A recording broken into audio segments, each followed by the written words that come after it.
रस ललित, रसधीर, रस गंभीर, रस साहसी, रसवासी, रसो वही सह श्री राधारमण देव की असीम कृपा सो हम सभी भक्तगण श्रोतागण श्री राधारमण प्रेमोत्सव के उपलक्ष्य में हो रही दिव्याति दिव्य श्री बृहद भागवतामृत कथा का श्रवण करने हेतु समुपस्थित हुए हैं। आज कथा का पंचम दिवस है। हमें तो अब दिवस भी भूल गए, ठाकुर जी के ऐसे प्रेम में चल रहे हैं। कल जो बृहद भागवतामृत की कथा करी उसके अंदर सार निकला कि बहुत सारी भक्तियां होती हैं और उन सब भक्तियों को करने के बाद भी हमारे जीवन के अंदर हमको क्या फल मिले, ये हमारे भाव पर निर्भर करता है। कहा गया तारतम्य वतामेशाम फले साम्यम न युज्यते तारतम्यंतु वैकुंठे कदंचित घटते नहीं।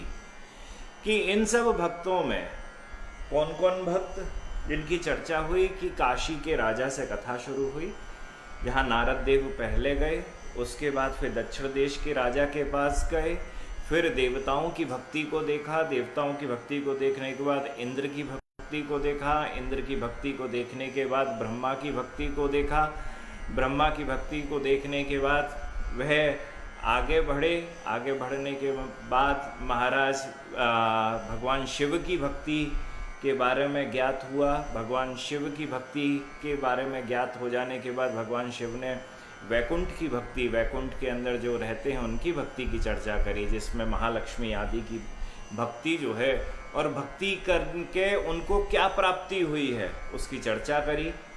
उसके बाद प्रहलाद महाराज की भक्ति की चर्चा करी। प्रहलाद महाराज की भक्ति की चर्चा के बाद हनुमान जी की भक्ति की चर्चा हुई कि हनुमान जो दास्य भक्त हैं उनकी भक्ति करके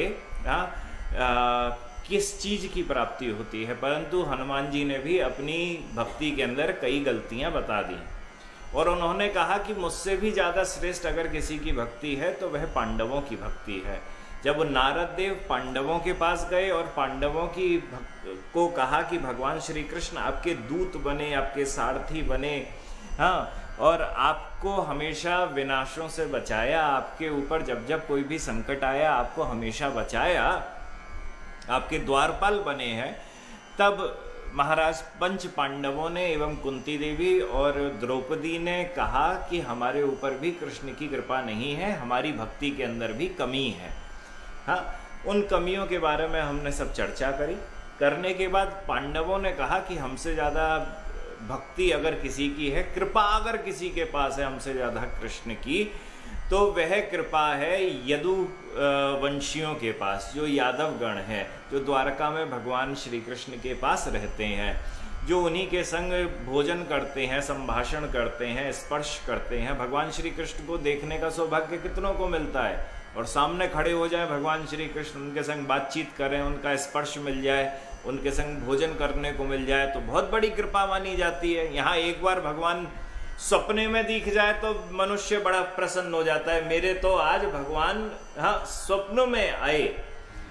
परंतु यहाँ वो छोटी सी कृपा है। अगर हम उस कृपा की तुलना यदुवंशियों की कृपा से करें कि उनको किस प्रकार की कृपा मिली हुई है, कि यदुवंशी बनने के बाद क्या मिल जाता है, वो भगवान को हमेशा देखना मिल जाता है, भगवान का स्पर्श सुख हो जाता है, भगवान से संभाषण, भगवान से बातचीत शुरू हो जाती है, भगवान के पास बैठना शुरू हो जाता है, भगवान के संग भोजन करना भी शुरू हो जाता है।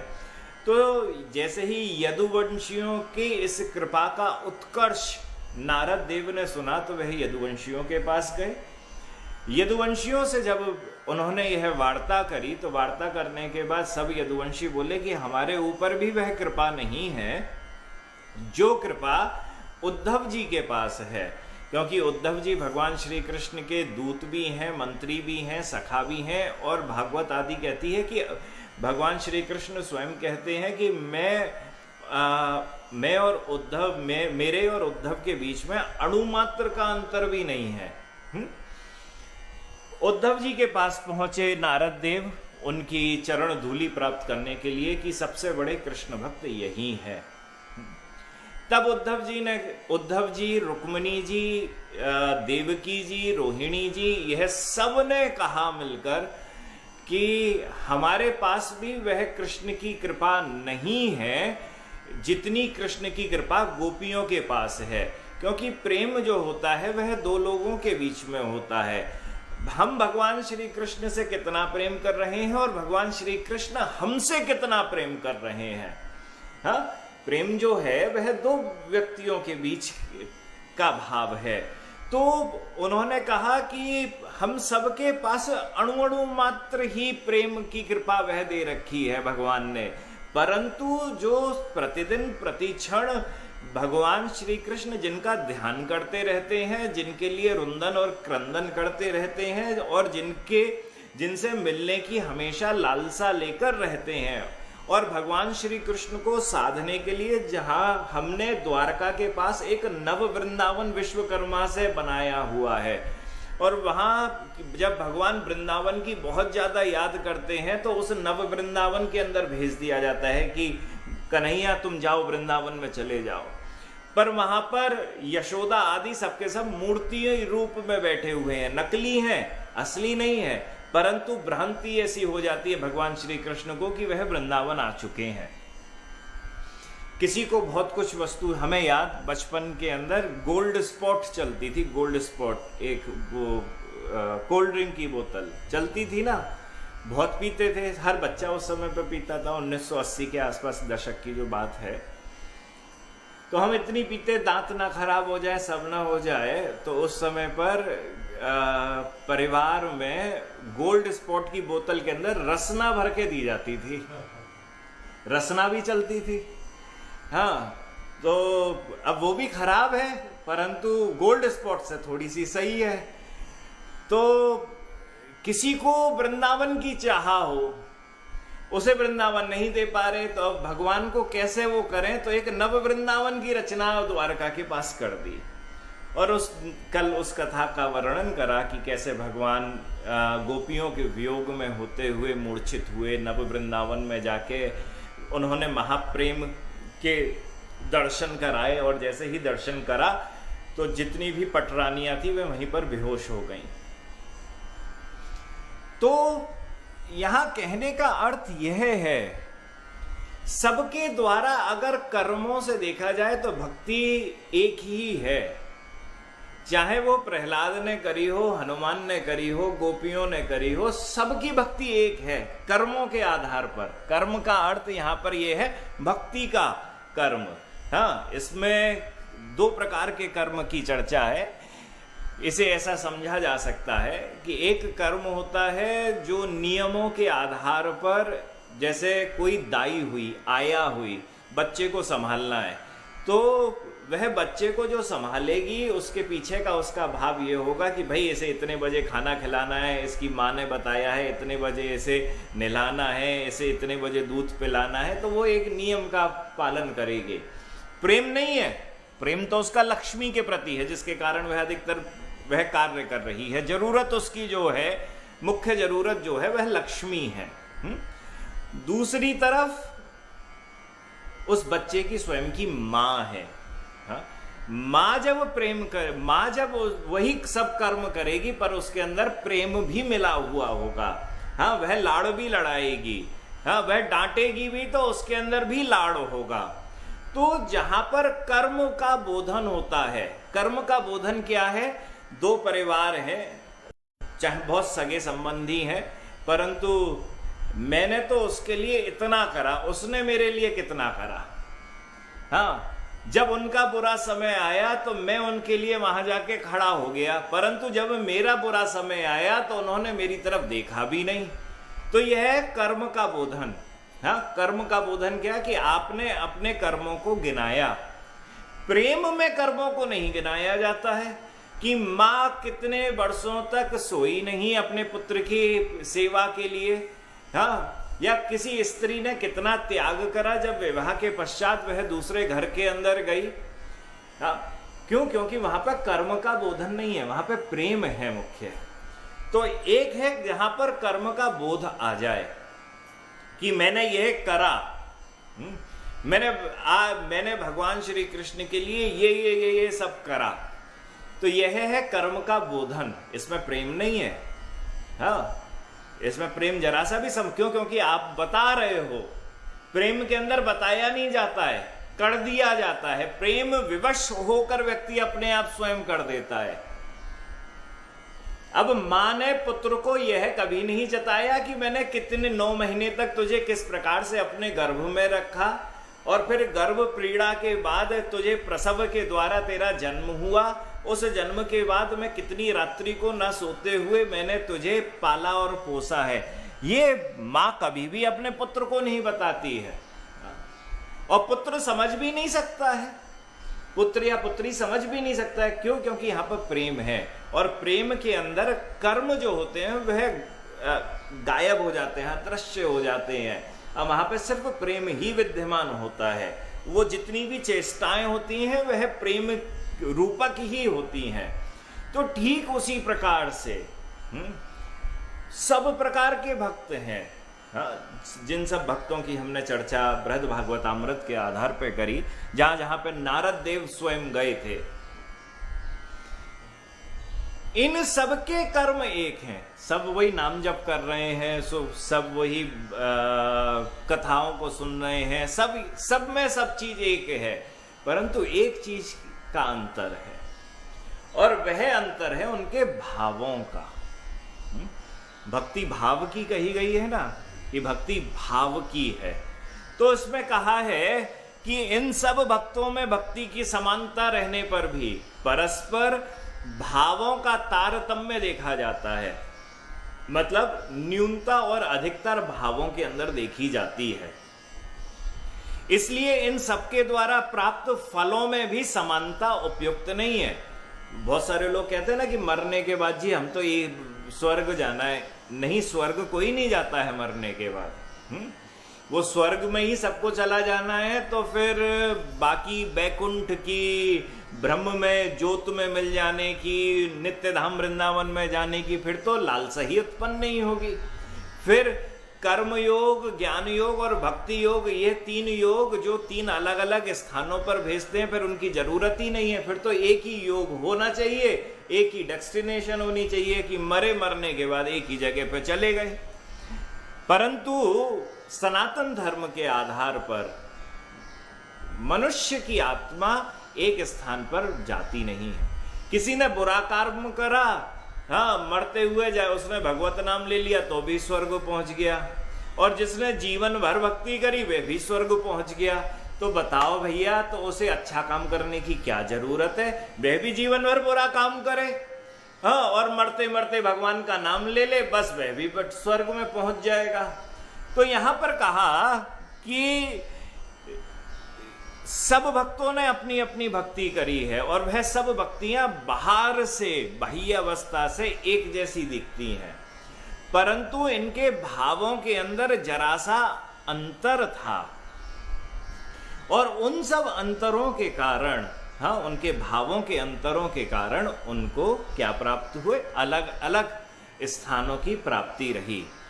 तो बोले, यहां पर उत्तरा कहते हैं, पराम काष्ठाम गतः तत्दद्र सजातीय तोचितम अथापि रास कृताद्रग भक्ता नामस्तु कागति ही, कि वहां प्रत्येक भक्त का भाव या रस की अपनी पराकाष्ठा को प्राप्त होता है, हाँ, उस नित्य धाम वृंदावन की, तो सुख की चरम सीमा का अनुभव कराता है। तथापि रास बिहारी श्री कृष्ण की असाधारण रसिक जो हैं, अब बात आती है कि हमने जिन जिन सबके नाम लिए उन सब में सबसे सर्वोच्च भक्ति कही गई गोपियों की, और जो गोपियों की भक्ति वृंदावन के अंदर होती है, वृंदावन के अंदर होती है, जो रसिक भक्त करते हैं, तो रसिक भक्त जो हैं वह वृंदावन की भक्ति जो करते हैं उसके बाद मरणोपरांत, हाँ, जब उनके प्राणों का अंत हो जाए तो उनके उसके बाद उनको क्या मिलेगा।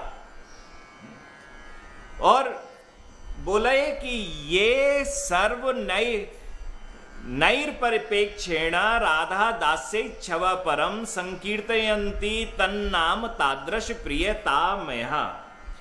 बोले जिन भक्तों ने सब प्रकार के साध्य साधनों का निरपेक्ष होकर, मतलब जितने भी कार्य करते हैं ना, ये विशुद्ध गोपियों की भक्ति कही गई। उस गोपियों की विशुद्ध भक्ति के अंदर यह है कि वह इस लोक की और परलोक की किसी भी वस्तु की इच्छा नहीं रखती हैं। और कल भी बृहद भागवतामृत के अंदर आया था कि गोपियों के अंदर एक विशेष गुण है।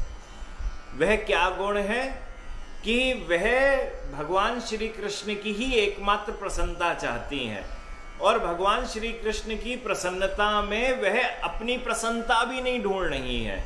हाँ, वह अपनी प्रसन्नता भी नहीं ढूंढ रही है। ऐसा होता है कि किसी को प्रसन्न करो, और प्रसन्न करने के बाद कई बार ऐसे लोग भी होते हैं कि ये प्रसन्न हो गए तो हम भी खुश हो जाएंगे। ये भक्ति, ये भाव होता है ना, मैं ठाकुर जी का मैंने इतनी पूजा करी, ये खुश हो जाए तो मैं भी खुश हो जाऊं। और सत्य बात है, प्रेम का भाव है तत्सुख सुखित्वा, आपके ही सुख में मैं सुखी रहूं। परंतु गोपियां जो हैं, गोपियों का यह विशेष, वो सुखी होना नहीं चाहती हैं, ये स्वभाववश खुश हो जाती हैं। सुखी होने की उनकी कल्पना भी नहीं है कि मैं सुखी भी अपने आप को कर सकूं। हाँ, मैं तो बस ठाकुर जी को कैसे भी करके लाड़ लड़ा सकूं, इसके अलावा कुछ भी मेरा और ध्येय नहीं है।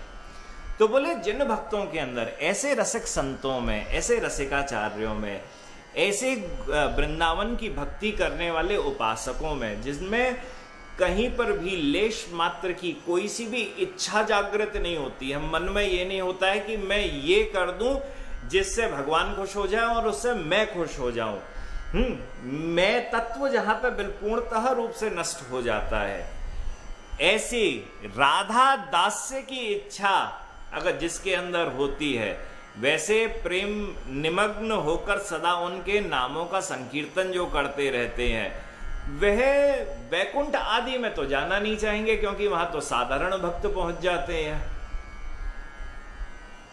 तो मैं जानना चाहती हूं, उत्तरा कहती हैं, परीक्षित की मां, तो उत्तरा कहती हैं कि मैं जानना चाहती हूं कि मैं नंदादि गोपों की और यशोदादि गोपियों को कौन सी ऐसी गति प्राप्त हुई, वह कहां गई।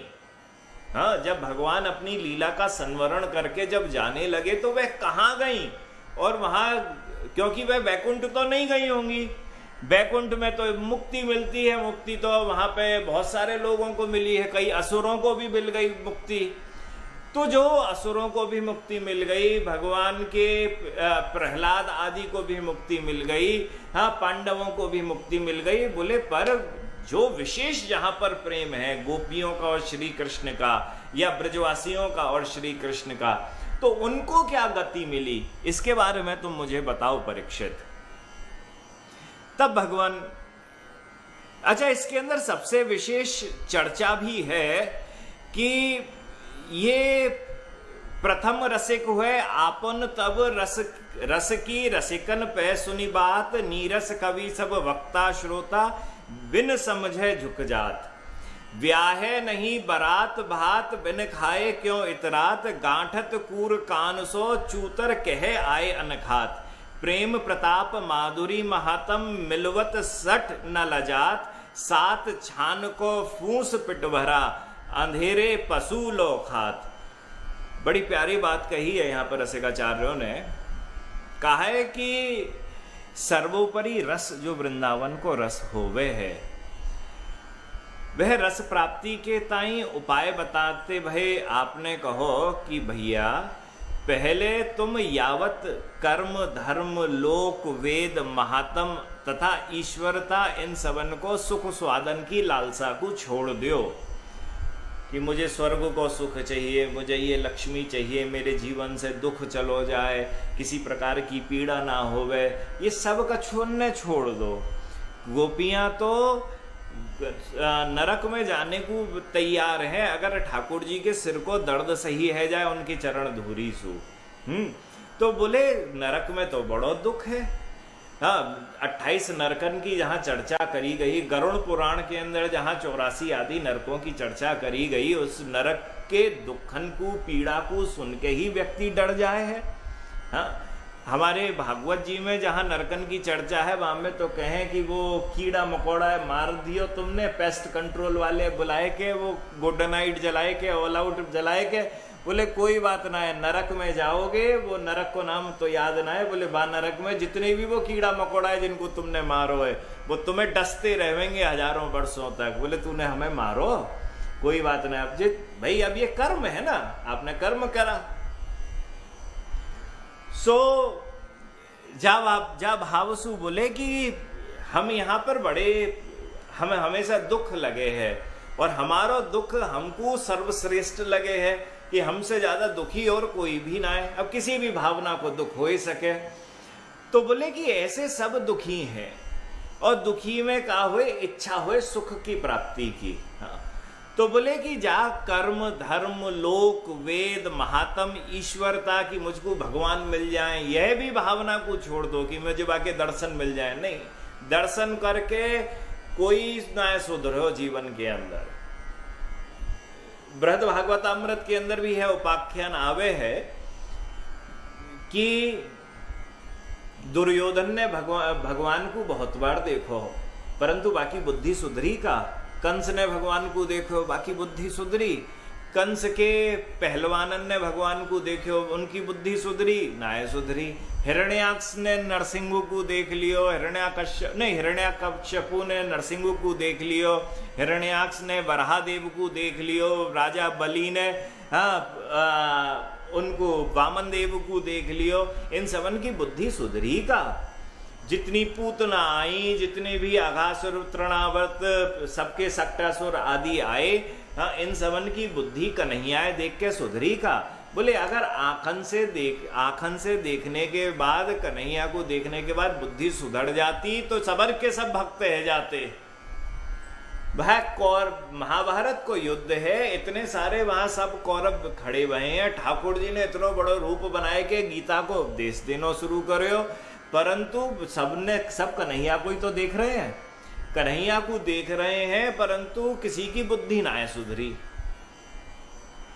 तो बोले ना भगवान है, मैं तो भगवान है देखना चाहूं और कछु ना है करने मुझे जीवन में। ते भैया तू भगवान है देख ले, तेरी बुद्धि ना है सुधरेगी।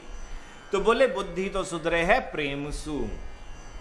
जब वो जीवन के अंदर प्रेम आ जाए तो बाकी बुद्धि अपने आप ही सुधर जाए, फिर वह भगवान के भगवत तत्व को समझ जाए। तो कहो कि महात्म ईश्वरता आदि समस्त सुख स्वादन की लालसा को भली भांति त्याग कर अति विशुद्ध रसिक स्वरूप गोपी भाव के अनन्य जो आश्रित रसिक जन होवे, रसिकाचार्य होवे, उन्हीं को ही संग करना चाहिए। और अपने सजाती रसिकन पे ही जावे। सजाती रसिकन को मतलब है कि जैसो मुझको भाव चाहिए भाई भाव के लोगन के पास ही जावे। आपको काय चीज को कार्य है? हाँ, इंटीरियर डिजाइनिंग को है। तो अब इनको कार्य जो है वो जहां जहां पे जे जावेंगे या इन्हें जिनसे कार्य है वो इंटीरियर डिजाइनिंग वाले होंगे तो इनको कार्य होवे वो। बाकी अलावा बोल दो कोई आके बोले कि भैया हमारे यहाँ पे तो घर पे खाना बनवाए दियो, तुम हमारे इवेंट को काम कर लो, तो जे बोलेंगे भैया हमारो जो कार्य ही ना है, हम कहाँ से कर सके हैं। हाँ, हमें तो वाकई अंदर हम मास्टरी भी ना है वा काम के अंदर, हमें मालूम ही ना है कैसे होएगो करेगो। तो ठीक वही भावसु, आपको कौन सी वाली भक्ति चाहिए? तो जिनको गोपियों के आश्रित होए के, हाँ, जो रसिकाचार्य रसिक संत हैं जो वृंदावन की भक्ति को ही देवे हैं, तो उनके पास ही आपको जानो सबसे बढ़िया है। आप उनके पास तो जा नहीं रहे, आपको चाहिए वही भक्ति, परंतु जा रहे हो आप दूसरे के पास जो दूसरी भक्ति बताने में लगो वह है। बोले तो काम ना चलेगो। बोले अपने सजाती रसिकन पे जाए के या रस रीति को समस्त गासन को भली भांति सुनो और समझें, सुने भी और समझें भी। बोले प्रेम रस सो विहीन हृदय वाले नीरस कवि और वक्ता श्रोता जो होवे वे बिना ही समझे इत उत्तमाओं झुकी जाए हैं। बोले जो नीरस होवे ना, जाए मालूम ना भागवत को धर्म है, श्रीमद् भागवतम प्रमाण ममलम प्रेमा पुरमूर्थो महान। हाँ, ये भागवत जी धर्म अर्थ काम और मोक्ष ये चारों देवे हैं। परंतु आचार्य ने बताई, भगवान ने साक्षात बताई कि यह चार के अलावा भी पंचम पुरुषार्थ कहलावे प्रेम। बोले यह चार तो जिसको चाहिए वो तो ठाकुर जी ऐसे ही दे देंगे, फ्री में दे दें। हाँ, तीन चीज तो अर्थ धर्म और काम तो हमेशा मिल जाए। पंचम स्कंद में बतायो भगवान श्री कृष्ण मोक्ष उनको देवे जिनको चाहिए होए, बहुत कम लोगन को, और भक्ति उनको देवे जो पहले ठोक बजाए के परीक्षा कर लें कि ये तो भगत मेरो सही से बन सके। हाँ भाई, विवाह करे हैं तो विवाह करते भाई स्त्री को देखना या पुरुष को देखना तो बाकी सब गुण सही हुए तभी विवाह होवे है। ऐसे थोड़ी ना कि जो छोरा दिख गयो जो छोरी दिख गई वही से विवाह है जाएगा, ऐसा तो होएगा ना। तो भगवान भी बोले भाई मेरो दास बनने हो है तुझको, हाँ, पर मैं ठोक बजाए के पहले जे तो देख लूं तो मेरा सही में दास बनेगा कि ना बनेगा, तब तो तुझको भक्ति दूं। हाँ, तुझे मैं भक्ति दे दूं तो मेरा दास बने, नहीं तू हिरण्याक्ष की तरह से आ जाए, पहले बड़ी भक्ति दिखा तो गए फिर बाद में आ जाए मैं तो तुम्हें मारूंगा। एक भगत हो, एक ठाकुर जी को राक्षस हो, भगत हो, वो ठाकुर जी की बड़ी उपासना करी, कन्हैया की बड़ी उपासना करने के बाद ठाकुर जी प्रकट हुए के सामने। बड़े दिन से भूखो हो, तपस्या कर रहे हो, तो तपस्या करने के बाद वो जैसे ही प्रकट भयो, कन्हैया प्रकट भयो, तो प्रकट होते ही महा राक्षस तो भूल गयो कि मुझे का मांगनो है इनसे, मैं क्यों भक्ति कर रही हो। कन्हैया ने पूछी का चाहिए तुझको, बोले अब तो तुझे देख के मुझे भूख लग रही है, बड़े दिन से मैंने खायो ना है, तो ऐसो है मैं तो तुझे खानो चाहूं। हाँ, कन्हैया बोलो बताओ रे, भगवान मान के पहले तो पूजा कर रही हो, मैं तेरे सामने प्रकट है गयो, और प्रकट है जाने के बाद अब मैं तुझसे पूछ रहा हूँ वर मांग, इतनी मेहनत करी है तपस्या करते हुए, अब तुझे भूख लगाई है, अब तो भूख लगाई है तो क्यों कह रहे हो अब मुझे तुझे खाने हो और कछु ना है, अभी बड़ी तेज भूख लग रही है। तो ऐसे राक्षस होए के का मतलब का फायदा। ठाकुर जी ने तो भाई वरदान भी दे दियो, तू वज्र कीट बन जा। हाँ, ये भक्तमाल आदि के अंदर कथा इसकी आई है कि शालिग्राम जी के ऊपर जो वो अलग अलग चिन्ह होवे ना, वह वज्र कीट के द्वारा होते हैं, जो वही राक्षस हो जाने ठाकुर जी है खाने को बोलो, अरे ठाकुर जी तो तू बड़ो बढ़िया दिख रहे हो, बड़ो कोमल कोमल जो तेरो देह तुझे खानो चाहूं। ठाकुर जी बोले कोई बात नहीं, हम शालिग्राम बन जाए तू वज्र कीट बन जा। सो भगवान प्रेम रस सो विहीन हृदय वाले जो लोग हुए हैं, जिनको वृंदावन की भक्ति तो अभी मालूम ना है चली कि वृंदावन की भक्ति होवे का है। हाँ? गोपियों की भक्ति के बारे में जरा सो भी ज्ञान ना है उनको। और उनके सामने तो कोई भी आ जाए, जाने कोई से कपड़ा पहने हुए हो, जाने कपड़ा भी ना कोई सो भी तिलक लगाए हुए हो, दूर से ऐसे लगे जो किसी ना किसी को तो भगत होएगा ही, और लेके डंडोत मारे, बोले महाराज मेरी भक्ति मुझको सुधारे, तुम्हें केमिस्ट्री पढ़नी है तो केमिस्ट्री वाले टीचर पे ही तो जाओगे, हाँ, कि हिंदी वाले टीचर पे चले जाओगे। हाँ, तो क्या कही कि ऐसे लोग तो ऐसे हैं कि इनको कछु आवे ना है बहुत सारे लोगन को, और उनके सामने तो कोई गुरुजी जैसो दिखे तो भाई मैं ढोक लगाए के डंडोत मारना शुरू कर दे, बोले भैया यही सब बहुत बड़े गुरुजी है, बोले ऐसो व्यक्ति किसी काम को ना है। बोले ये लोग हमारी रस रीति सो या भांति अनभिज्ञ है, जैसे काहू को ना तो विवाह ही भयो और ना काहू के विवाह में बाराती भी बने, अर्थात ना तो हमारे रस को बिन्ने कुछ आस्वादन करो। अभी तक रस का, वृंदावन के रस का आस्वादन ना करो है, और ना जिन्होंने रस को आस्वादन कर लियो, जो बराती है जिन्होंने रस को आस्वादन कर लियो, ना उनको संग करो है इन्होंने, परंतु कहो कि इतपे हु भी यह रस का ज्ञाता बनी के इतराए भय डोले। भाई अब हम तो बड़ी गजब की भक्ति करें, आप प्रथम बार जब मिले आप बड़ी भक्ति करते थे,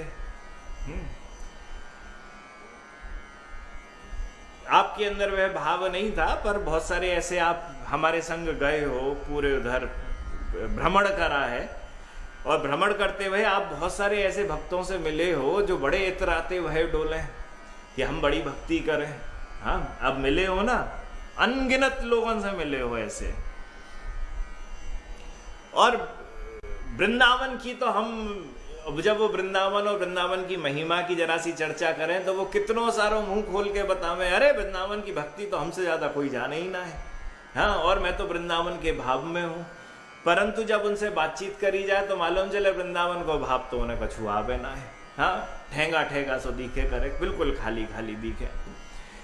तो उनके बारे में बोले, ब्याहे नहीं बरात भात बिन खाए क्यों इतरात। हाँ, ब्याहे नहीं बरात, अभी तक ना तुम्हारी ब्याह हुए हो, ना तुम्हें अभी रसिकन को तुम अभी रसिक बने, और ब्याहे नहीं बरात भात बिन खाए क्यों इतरात। बोले ब्याह में भात खाने जावे ना, भात नौतने को बात होवे है, भात नौतो जाए। तो बोले तुमने अभी भात भी ना नौतो, तुम अभी उनके संग भी ना आए गए। हाँ, तो बोले तुम इतराए काय बात कर रहे हो कि तुम्हारे अंदर बहुत बड़ी भक्ति है। अरे गांठत कूर कान सो चूतर कही आए अनखात। बोले अरे तू तो भाग कुत्ता की तरह से है जो अपने कान अन्ने और चूतर अन्ने महाराज ऊपर करके दिखावे करे, देखो हम ज्यादा बढ़िया है। हाँ, बोले यदि इनते कोई कहे कि उल्टे अनखनाते, भाई इनसे अगर कोई कहे तुम्हें भक्ति ना आवे, वृंदावन की भक्ति तो तुम जरा सी भी ना जानो। गोपियन की भक्ति, राधा दास्यम क्या होता है, गोपी भाव से भूषित कैसे भयो जाए, ये अगर किसी सामने वाले से जरा सी कह दो तो वो समझ ना पाएगो, परंतु खुद कह रहे होगो अरे मैं तो भगवान की बड़ी भक्ति करूं, मैं तो वृंदावन के भाव सु भक्ति करूं। और इनसे कह दो जरा सी कि तूने ये गलती करो हो तो गुस्सा कर जाए। हाँ, तो हमें बताओगे, हाँ हमें बताओगे कि ये गलती, भाई हम गलती कर रहे हैं, अरे हमारी भक्ति सबसे बढ़िया भक्ति हो गए। तो यदि इनसे कोई कहे कि तो उल्टे अन्न खनाते हुए आंख निकाले हैं। हाँ, आंख निकाल के गुस्सा करके बोले हैं। तो प्रेम में तो प्रताप रूपी ईश्वरता और रूप गुण आदि महामाधुर्य को महात्म में मिलाए ये निर्लज्ज मूर्ख ऐसे प्रसन्न हुए हैं जैसे कोऊ बहुत दिनन को भूको आंध्रो पशु पुरानी छानी के सड़े गरे फूस को खाए अपनो पेट भर के बड़ो खुश होए। बोले ये ऐसे लोग कैसे खुश है जाए। बोले कोई अंधो सो जानवर होए, जाने बड़े दिनन से खानो ना खायो होए, और बाके सामने सड़ो गलो सो बड़ो पुरानो सो कोई भूसो पड़ो भयो मिल जाए तो वही में ही संतुष्टि मान के बोले अरे आज तो बड़ो आनंद आ रही है। हाँ, आज तो बड़ो रस मिल लियो है। परंतु भैया जी तो सूखे को रस है जो 4 दिन पुरानो है, सड़ो और गलो है। सोच अगर ये अच्छो खानो हो तो का रस हो तो सर्वोपरि नित्य विहार रस रूपी हीरा जो होए वह इहलोक और परलोक के सुख संबंधन ते भली भांति बैराग करवे ते आवे। हाँ, कि मुझे ना इस लोक में किसी चीज वस्तु की अपेक्षा, ना मुझे इहलोक उस लोक में किसी भी वस्तु की अपेक्षा ना आए। तब जाए के वह व्यक्ति गोपी भाव के प्रथम चरण पे पहुंचे है। तो जिन लोगन के साधन तो और प्रकार के हैं और सिद्धांत और प्रकार को है, बिनको वस्तु प्राप्त कभी ना होवे और आखिर में पछतानो ही पड़े है। जैसी चर्चा भई ना कि भाव तो और कछु है, प्राप्ति और कसु चीज की कर रहे हैं। बनानी खीर है परंतु लेके सब्जी बैठे हुए हैं। और सब्जी ये पकाए थे, वह कह रहे हैं मुझे तो खीर बना रहा हूँ, मैं खीर बना रहा हूँ, खीर बना रहा हूँ। तो बोलो आखिरी में पछताना पड़ेगा जब सब्जी बन जाएगी और खाने को आएगा, बोले ना खीर को स्वाद आएगा ना खीर मिलेगी, क्योंकि पका तो तू सब्जी रहे हो। बोले यदि को ये बात कहे कि महाराज इनको भली भांति समझायो जाए कि वह नित्य विहार के अनुकूल साधन, नित्य विहार रस के अनुकूल अपने साधन को बनाए लेवेंगे, इनको समझाए दो तो ये बनाए लेंगे। तो तापे आपने कहो कि अविवेक सो बंधी के महाब्रह्मन में पड़ोए वह लोगन को कोई ना समझाए सके।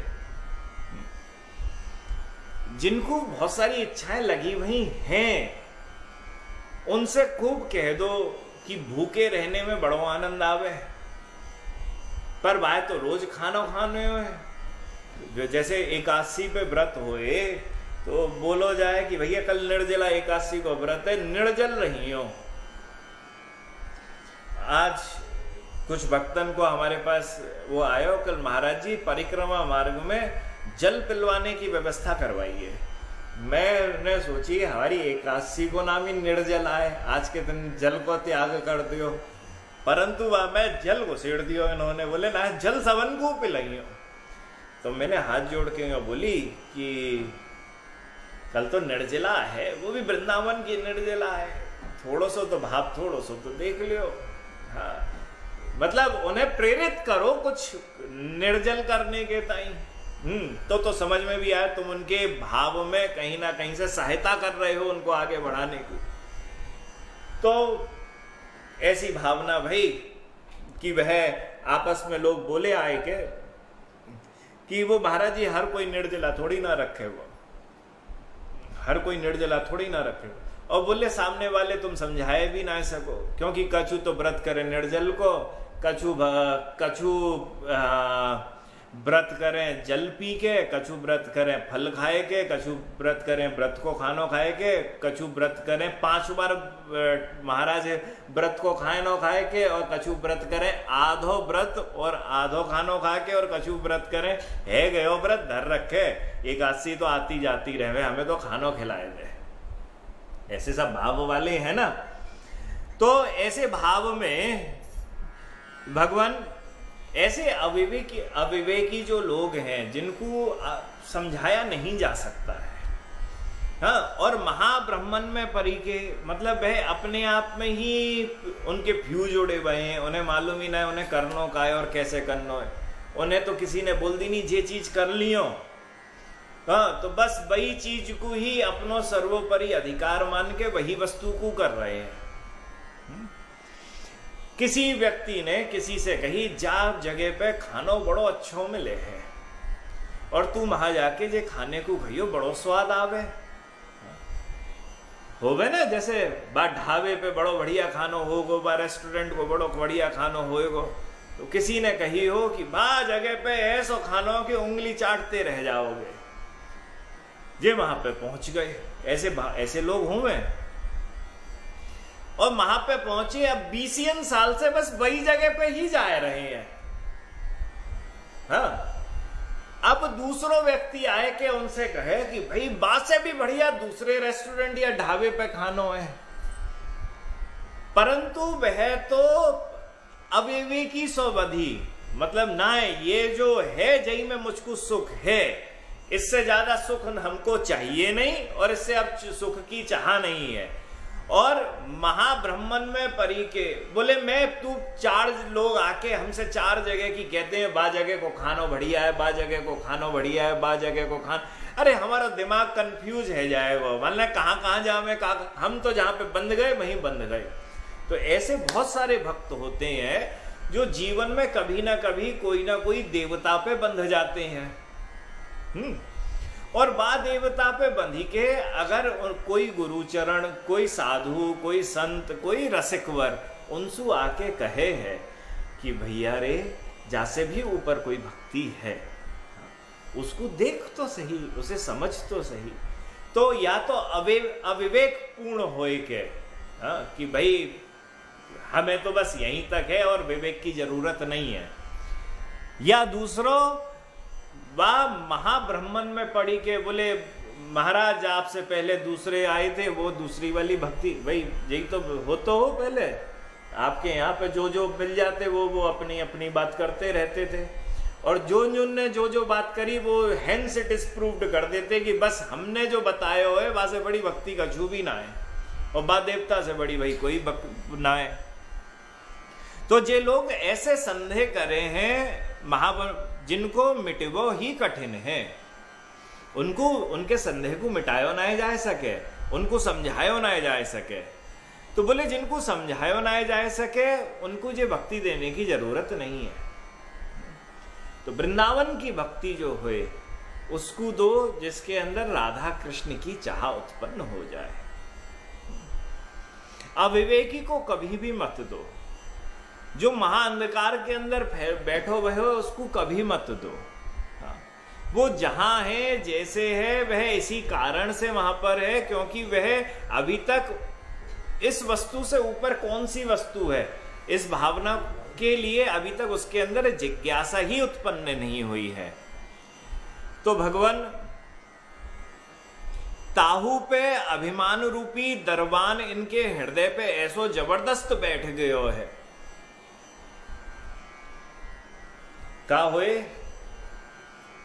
कि पहले तो थोड़ा बहुत सीख लिए, बस सीखने के बाद अब जो हम कर रहे हैं ना हम वहां में संतुष्ट हैं, अब हमें कोई समझाने की जरूरत नहीं, अब हम अपने में पूर्ण हैं।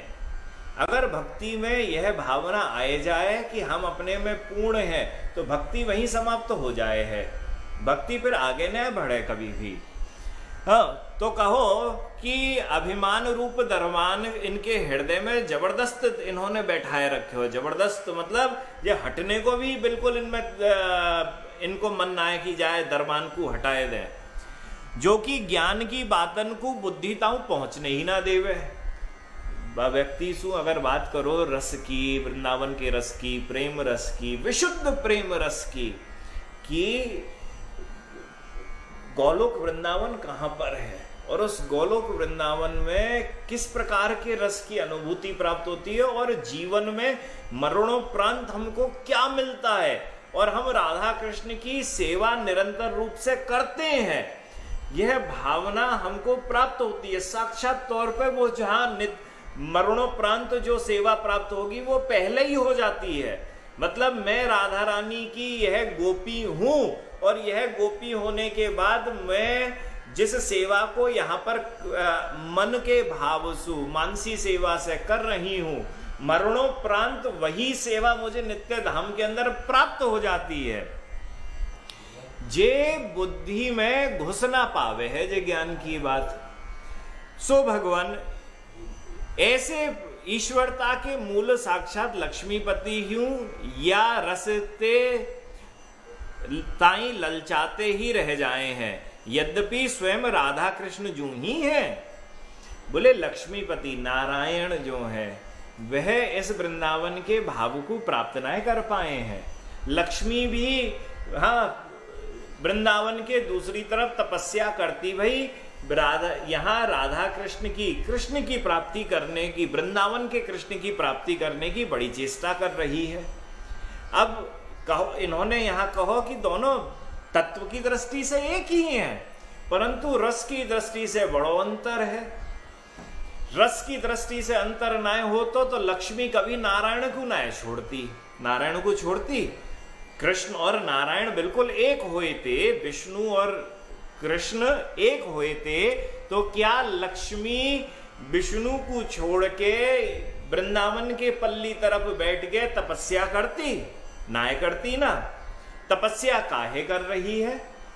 क्योंकि वह गुण विष्णु में ना है जो कृष्ण के अंदर है। पर उनकी तपस्या फल सिद्धता को क्यों ना है प्राप्त कर पा रही? गोपियां जब बात पे कहें कि लक्ष्मी को पाप लगो भयो है।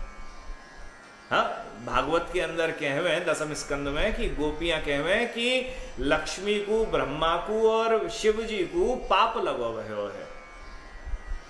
तो उस पाप में लक्ष्मी को पाप है ऐश्वर्य का, हाँ, कि उनके पास ऐश्वर्य है। जहां ऐश्वर्य होवे वहां प्रेम ना होवे। ऐश्वर्य को त्यागी के श्री राधा रानी की शरण प्राप्त करे तो उनको कन्हैया की प्राप्ति है जावेगी।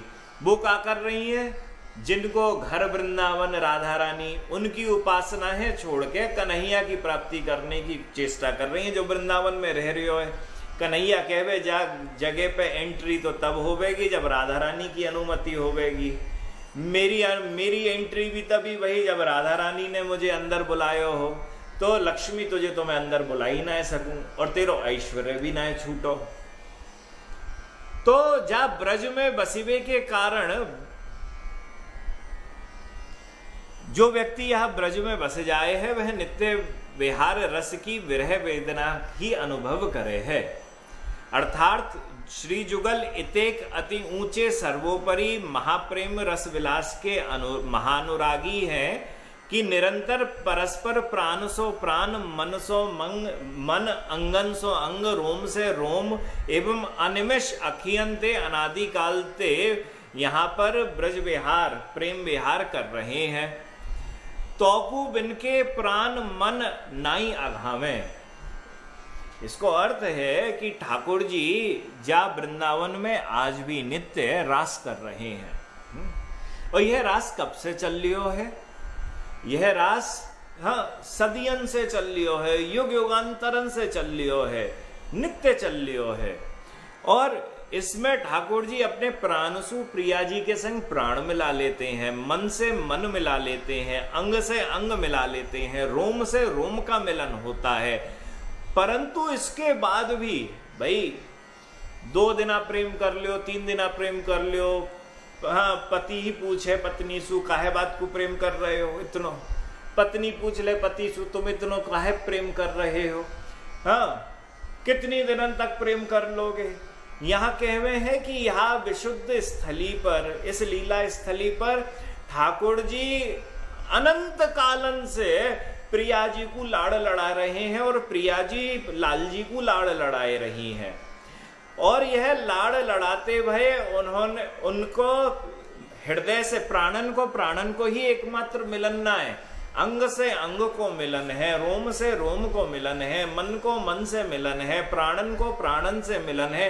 और अनिमिष तौर पर, अनिमिष को मतलब भयो जाए की पलक भी ना झपके हैं, अनिमिष निमिष मतलब पलक झपकी पलक। तो अनिमिष तौर पर ठाकुर जी सदा सदा काल प्रिया जी को आंखन तू देख रहे हैं और प्रिया जी भी लाल जी को आंखन से देख के आंखन में होवे ना जिससे प्रेम करो हो भाई, अनिमिष तौर पे देखें, बिल्कुल पलक भी ना झपकाए के बस उन्हें देख रहे हैं, लाड़ लड़ा रहे हैं, आंखन से ही उन्हें खाने की इच्छा है। जैसे ध्रुव महाराज को विष्णु जी का पहली बार दर्शन करके प्राप्त वही ही। तो कही कि वह ठाकुर जी इतने प्रेम अनादिकाल से कर रहे हैं, बाकी बावजूद भी उनको मन अभी तक थको ना आए कि आज तो रेस्ट ले लो, कल फिर से प्रेम करेंगे। जी आज तक ना है भयो, ये आज तक ना है भयो इस धाम धरा पर। जा धरा पर नित्य रास होता है, नित्य रास का अर्थ है नित्य प्रतिदिन होता है। इस धरा धाम पर अष्टयाम की लीला होती है और यह लीला प्रतिदिन होती है। ठाकुर जी गौचारण को जाए हैं, गोपियन को महाराज वह दान मांगने के लिए दान घाटी पर टोल टैक्स ले हुए हैं, ठाकुर जी के संग झगड़ा हो गए है, राधा रानी आदि सखियन को मानसी गंगा पे नौका लीला हो गए है, यह सब प्रतिदिन होता है।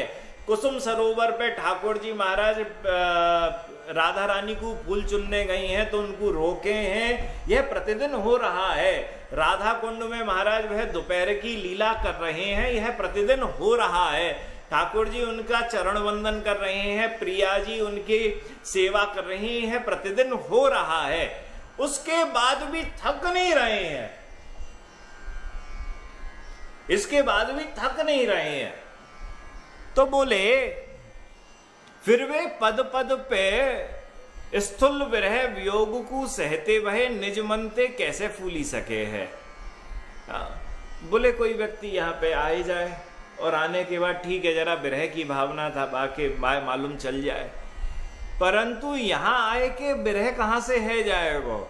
यहां तो स्थूल विरह वियोग को सहते भय निज मन तू कैसे फूली सके। अरे मेरे अंदर तो अब विरह आए चुको है। यदि को ये बात कहे कि ब्रजरस देश को ही अनेक महानुभावन ने अनंत प्रकार से भूरो भूरो गायो है, कहा इनके प्रेम में श्री जुगल का बहु प्रसन्न नाय भय। तहा यहां प्रकार समझनो चाहिए कि जुगल यावत प्रेमन के प्रेम संबंध भाव अनुसार सबन को सतत सुखी करे हैं। मतलब यहाँ कोई ब्रज में आए जाए और गोपी भावसु प्रेम लड़ावे है तो उसको जुगल सरकार जो है श्री प्रियालाल जो हैं वह उनकी हर बात को सुनी के उनको प्रेम देवे हैं। हाँ, ऐसा ना है कि वह प्रेम नहीं देते जो ब्रज में। तभी उन्होंने कहा ना, तिष्ठन व्रजे तदनुरागी जनानुगामी। हाँ, यह भावना है। इस भावना को ध्यान रखें कि अगर जहां आए भय हैं तो यहां आके रसिकन को संग करें और रसिकन को संग करके, हाँ, वह अगर जो भी रसिकन को संग करके वह जो भी नित्य कर्म कर रहे हो है, ठाकुर जी प्रियालाल जी को लाड़ लड़ाने को जो प्रयत्न कर रहे हो है, वह कभी भी ऐसो मत सोचे कि वह वाको फल ना मिलेगो। वाको हमेशा जीवन में फल मिलेगो, पर ब्रजवासियन को भाव धारण करे। तो इस बात पे यह प्रश्न हुआ था कि उन गोपियन को कौन सी गति ऐसी प्राप्त हुई, और अगर मैं उन गोपियों की भक्ति वह करूं, रागानुगा भक्ति करूं, हाँ, गोपियों की चरण रज धारण करके गोपियों के द्वारा जो भक्ति हुई है उसका ही अनुकरण करूं, तो करने के बाद मुझको किस चीज की प्राप्ति होगी। महाराज इस प्रश्न को जब करो तो करने के बाद बड़ा अच्छा भाव धारण हुआ कि परीक्षित जी महाराज बोलते हैं कि भैया इसे समझने के लिए आपको एक मैं कथा सुनाता हूँ। तो यह कथा परीक्षित जी महाराज उत्तरा को सुना रहे हैं, अपनी माँ को सुना रहे हैं और कह रहे हैं, विप्रो निष्किंचन कश्चित पुरा प्राग ज्योतिषे पुरे वसन न ज्ञातः शास्त्रार्थो बहुद्रविण कामया तत्रतया देवीं कामाख्यां श्रद्धयानुदिनं भजन भजन तस्याः शकासास तुष्टाया स्वप्ने मंत्रम दशाक्षरम। उन्होंने कहा कि प्राचीन काल में शास्त्रों के अर्थ ज्ञान से रहित, मतलब एक ब्राह्मण थे जो शास्त्र वास्त्र नहीं पढ़े हुए थे और वह प्राग ज्योतिषपुर, हाँ, प्राग ज्योतिषपुर जो इलाका है वह गुवाहाटी के पास का है जहां पे कामाख्या मंदिर है। तो वहां पे वह निवास करते थे और बहुत धन और द्रव्य की कामना से, मतलब उन्हें क्या चाहिए था, उन्हें धन चाहिए था, हाँ, और वस्तु आदि उन्हें जीवन में द्रव्य चाहिए थे। श्रद्धा पूर्वक कामाख्या देवी की उपासना करते थे। देवी ने उस ब्राह्मण की पूजा से संतुष्ट होकर स्वप्न में आकर एक मंत्र दिया। यह मंत्र दशाक्षर गोपाल मंत्र था। हा? कामाख्या देवी प्रकट हुई और कामाख्या देवी ने प्रकट होकर कौन सा दशाक्षर गोपाल मंत्र का उपदेश दिया और देवी ने ब्राह्मण को मंत्र प्रदान करते समय मंत्र सहित मंत्र का ध्यान, न्यास और पूजा की विधि का भी उपदेश दिया और कहा कि इस मंत्र के प्रभाव से ही उपास्य श्री मदन गोपाल देव के चरण कमलों की सेवा प्राप्त होती है। कितनी प्यारी इसमें बात कही।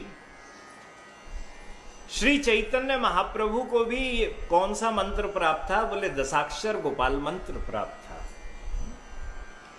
ब्राह्मणों को जो है वह दशाक्षर गोपाल मंत्र प्रदान करने का नियम है एवं वैष्णव वृंदों के अंदर जो अन्य अन्य अलग अलग जातियों से होते हैं उनको अष्टादशाक्षर मंत्र देने के का निर्देश है।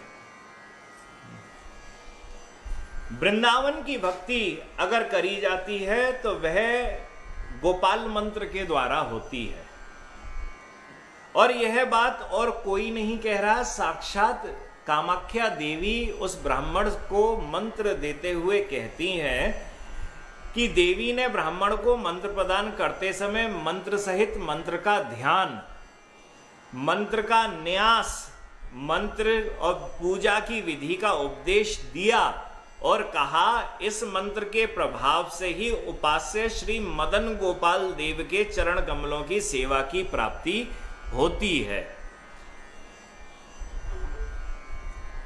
ये सब बंद कर लियो। हाँ, बहुत सुंदर। सो भगवान वह ब्राह्मण जो था कामाख्या देवी के द्वारा दिया हुआ गोपाल मंत्र, कि जिस दिन आप, अब यह मंत्र की दीक्षा तब मिले है जब व्यक्ति उपासना करना शुरू करे, घर के अंदर श्री विग्रह विराजित करके जब ठाकुर जी की उपासना करे है तब उसको यह गोपाल मंत्र दियो जाए। हाँ, और वासे पहले हरिनाम दियो जाए। तो वह जो ब्राह्मण था कामाख्या प्राग ज्योतिषपुर में बैठकर इस मंत्र का जप करने लगा। जप करने के बाद मन में इच्छा हुई, गंगा सागर गया। वहां गंगा सागर में पहुंचा तो पहुंचने के बाद भिक्षा आदि द्वारा शरीर यात्रा का निर्वाह करता हुआ गंगा सागर के संगम पे रहने करने लगा। गंगा सागर पे रहने लगा, मंत्र कर रहा था। मन में इच्छा हो रही थी, ये मेरे मदन गोपाल देव कैसे दिखते हैं, हाँ, ये वृंदावन में रहते हैं, यह सुना है, तो मेरी वृंदावन जाने की इच्छा है। तो इस भावना को धारण करके वह गंगा सागर पे रहा। बहुत दिनों तक गंगा सागर पे भक्ति करता हुआ, इस मंत्र का जप करता हुआ वह बनारस आया, काशी आया। काशी में आके काशी में रहने लगा। काशी में उसने देखा कि बहुत सारे सन्यासी हैं, तरह तरह के, कि महाराज अद्वैत ज्ञान की चर्चा कर रहे हैं कि यह सब संसार में तुम ब्रह्म, मैं ब्रह्म, समस्त संसार ब्रह्म है, और इस यहाँ पर ये भक्ति वक्ति करने से कुछ नहीं होगा, ब्रह्म की उपासना करो, ब्रह्म को जानो, ब्रह्म को जानने से ही सब कुछ हो जाएगा, ब्रह्म से मिलन हो जाएगा। रोज रोज इतना संग कर लिया कि अब अपने आप मंत्र जो कामाख्या देवी ने दिया था उसके बारे में सोचने लगा कि मैं काहे इस मंत्र को कर रहा हूँ, मुझे तो ब्रह्म बनना है। तो ऐसी मन के अंदर भावना आई, और भावना आने के बाद उसके मन में हुआ कि मैं इस मंत्र को बिल्कुल अब नहीं करूं, और मैं अब तो जाके अब सन्यास ले लूं। तो सन्यास लेने का दृढ़ विश्वास करके वह जाने लगा। तो उस समय देवी के साथ श्री महादेव विश्वनाथ उसके स्वप्न में आविर्भूत हुए, और मां मूर्ख कुरु सन्यासम दुत्रम श्री मथुराम व्रजा, कि अरे मूर्ख, तू सन्यास ग्रहण मत कर, शीघ्र ही मथुरा मंडल की तरफ जा, जहां वृंदावन में तुम्हारा मनोरथ अवश्य सफल होगा। ये महादेव और देवी ने उनको कहा। सोत्कंठो मथुराम गंतुम मुहुस्ताम कीर्तयन्नस ततः, बोले कि ऐसा सुनकर उस ब्राह्मण में मथुरा जाने की उत्कंठा प्राप्त हो गई। महादेव और देवी ने कहा है, छोटे मोटे किसी ने कहा होता तो बात होती। तो बार बार मथुरा मथुरा का कीर्तन करता हुआ मथुरा की तरफ चल पड़ा और प्रयाग में पहुंच गया। प्रयाग में पहुंचा तो प्रयाग में जाके देखा बहुत सारे वैष्णव बैठे हुए हैं वहां पर, और वह विष्णु की, हाँ, वामन देव की, नरसिंह की, सबकी उपासना कर रहे हैं। तो विष्णु भक्तों के पास पहुंचा और जाके पूछा कि भगवान ये कौन है जिनकी पूजा कर रहे हो? कोई 4 हाथ वाले हैं, कोई आधे नर हैं, हाँ, आधे जीव का उनका शरीर है, हाँ, किन्हीं का देखा ये तो बड़े छोटे से हैं हाइट में। तो अलग अलग भगवान विष्णु के अवतार जो, उनको देखा। तो देखने के बाद पूछा ये कौन है जिनकी ये तुम उपासना कर रहे हो? बोले ये तो परमेश्वर हैं, ये तो जगदीश्वर हैं। बोले अच्छा, देवी ने तो मुझे बताया था जगदीश्वर तो वृंदावन में है, और जैसा रूप का ध्यान बताया ऐसा तो ये दिखते नहीं है, क्या करें क्या करें? तो उनमें से एक ने कही कि ऐसा है, तू हमसे गुरु दीक्षा ले ले, और तू यहां पर मंत्रोपासना कर। मन में ऐसा हुआ कि देवी ने दीक्षा दी है मुझे तो, और देवी की दीक्षा तो वो मंत्र छोड़ना पड़ेगा, ये वाला मंत्र करना पड़ेगा। और सबके सब जो थे वह अपने अपने मंत्रों से ठाकुर जी की उपासना कर रहे थे।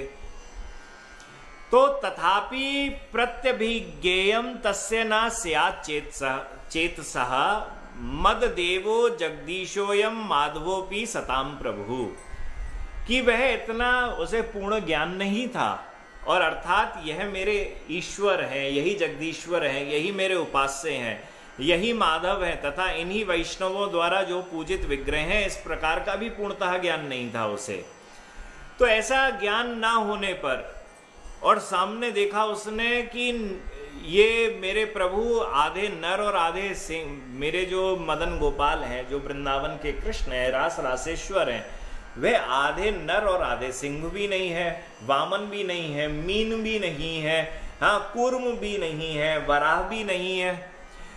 नापी को दंड पाणी ही स्याद राघवो राजलक्षण, मेरे उपास्य देव राजलक्षणों से युक्त धनुर्धारी श्री राघव भी नहीं है, हाँ रामचंद्र भी नहीं है, किंतु इन वैष्णव साधुओं में किसी न किसी के द्वारा पूजित गोपाल देव के साथ मेरे प्रभु की कुछ समानता अवश्य दिखती है, कि गोपाले नास्तु वा सदृक, बोले कहीं ना कहीं तो लगता है ये इतने सारे अलग अलग जो रूप में बैठे हुए ये हैं तो मेरे वाले गोपाल जैसे, मदन गोपाल जैसे। पर गोपार भवर्गई सखी भिर वने सगा वंशी मुखो रक्षति वन्य भूषण, गोपांग नावर्ग विलास लंपटो धर्मम सताम लंघयति तरो यथा, मेरे उपास्य वन के पुष्पादि द्वारा विभूषित होकर वंशी वादन करते रहते हैं, गोप बालकों के साथ वन में जा जाकर गौचारण करते हैं, वे अत्याधिक विलास लंपट हैं होने के कारण गोपांगनाओं के संग सदा विहार करते रहते हैं, तथा वह साधारण लोगों की भांति धर्मार्थी का उल्लंघन भी करते रहते हैं। मेरे वाले जो कन्हैया हैं वे तो जैसे सामान्य लोग होते हैं ना, धर्म को यहाँ तो छोड़ दो, पहले ये वाला काम कर लो, वो वाला काम कर लो, बोले ये कन्हैया भी धर्म को छोड़ने वाला ही है। बोले ऐसा भाव रखते हुए वहां पर किन्हीं ने कहा कि किसी ने देखा और देखने के बाद कहा कि ऐसा है ब्राह्मण, तुम उमापति विश्वेश्वर के वचनों का स्मरण करो और यमुना के किनारे जो वृंदावन है वहां पर चले जाओ। हाँ, प्रयाग में वह तुम्हें कृष्ण नहीं मिलेंगे, यह ध्यान रख लो।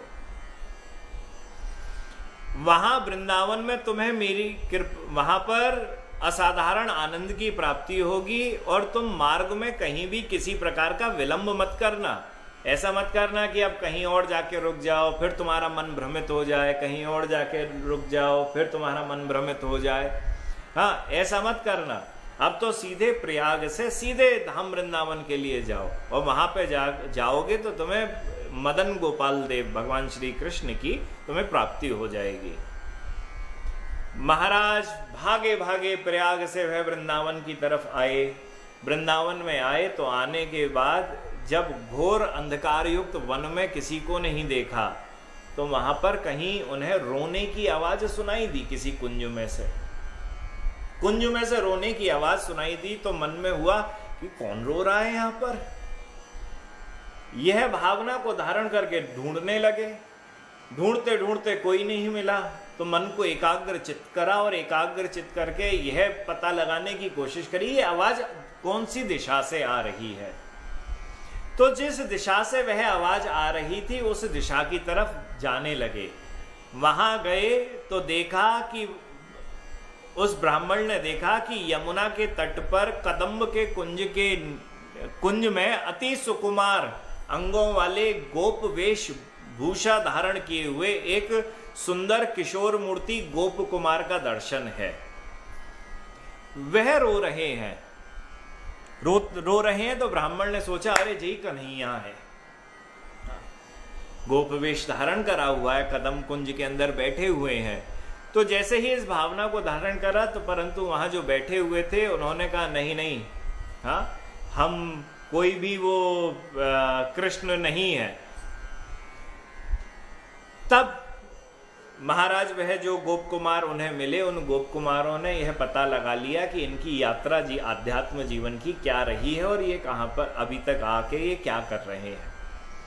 पता लगाने के बाद बोले केवलम तत्पदाम्भोज साक्षा दीक्षा वशिष्यते। बोले अब तो इसको केवल श्री मदन गोपाल के चरण कमलों के साक्षात दर्शन करना ही बाकी रह गया है। मतलब वृंदावन तो आ गया है, हाँ, परंतु अब इसे साक्षात दर्शन करना बाकी रह गया है।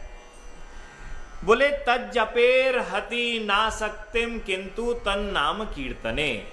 बोले अतः अब इसको मंत्र जप में आसक्ति की विशेष आवश्यकता नहीं है, बल्कि नाम संकीर्तन में ही इसकी आसक्ति होना बड़ा उचित है। कहा श्री मन मदन गोपाल पादाब्जो पासनात् परम नाम संकीर्तन पायाद वांछातित फल प्रदात। कि नाम संकीर्तन की प्रधानता से युक्त उपासना ही श्री भगवान श्री कृष्ण के चरण कमलों की सर्वश्रेष्ठ उपासना है। यह नाम संकीर्तन आदर सहित अनुष्ठित होने पर वांछा से अतित फल प्रदान करने वाला है। इसमें बड़ी प्यारी बात कही है कि यह नाम संकीर्तन आदर सहित अनुष्ठित होने पर। अनुष्ठित का मतलब है कि आपने किसी अनुष्ठान का संकल्प लिया कि अब मुझे इतनी माला रोज बैठकर करनी है, हाँ, और इतने दिनों तक करनी है, हाँ, और उसमें भी यहाँ पर कहा नाम संकीर्तन कि मुझे 1 घंटे तक ठाकुर जी का नाम संकीर्तन करना है।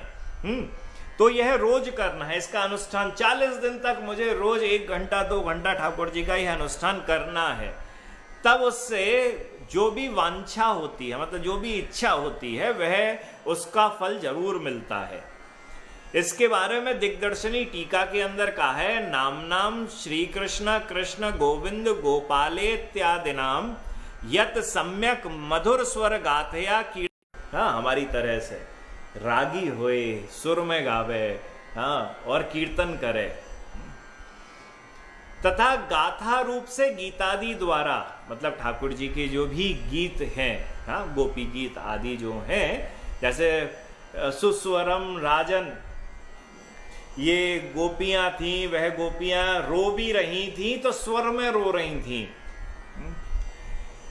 ये गोपियां जो थी ना, भगवान श्री कृष्ण को गोपी गीत के बाद यह आया है कि दर्शन की अभिलाषा थी भगवान श्री कृष्ण के, तो रो रही थी। तो कैसे रो रही थी? सुस्वरम राजन, रो भी रही तो ट्यूनिंग में होए के रो रही। ऐसा सुना है तू और यहाँ पे अलाप रही हो, वहां पे बिलाप रही हो, तू यहाँ पे कम रो रही हो। रोनो भी अलग अलग हो गए लोगन को।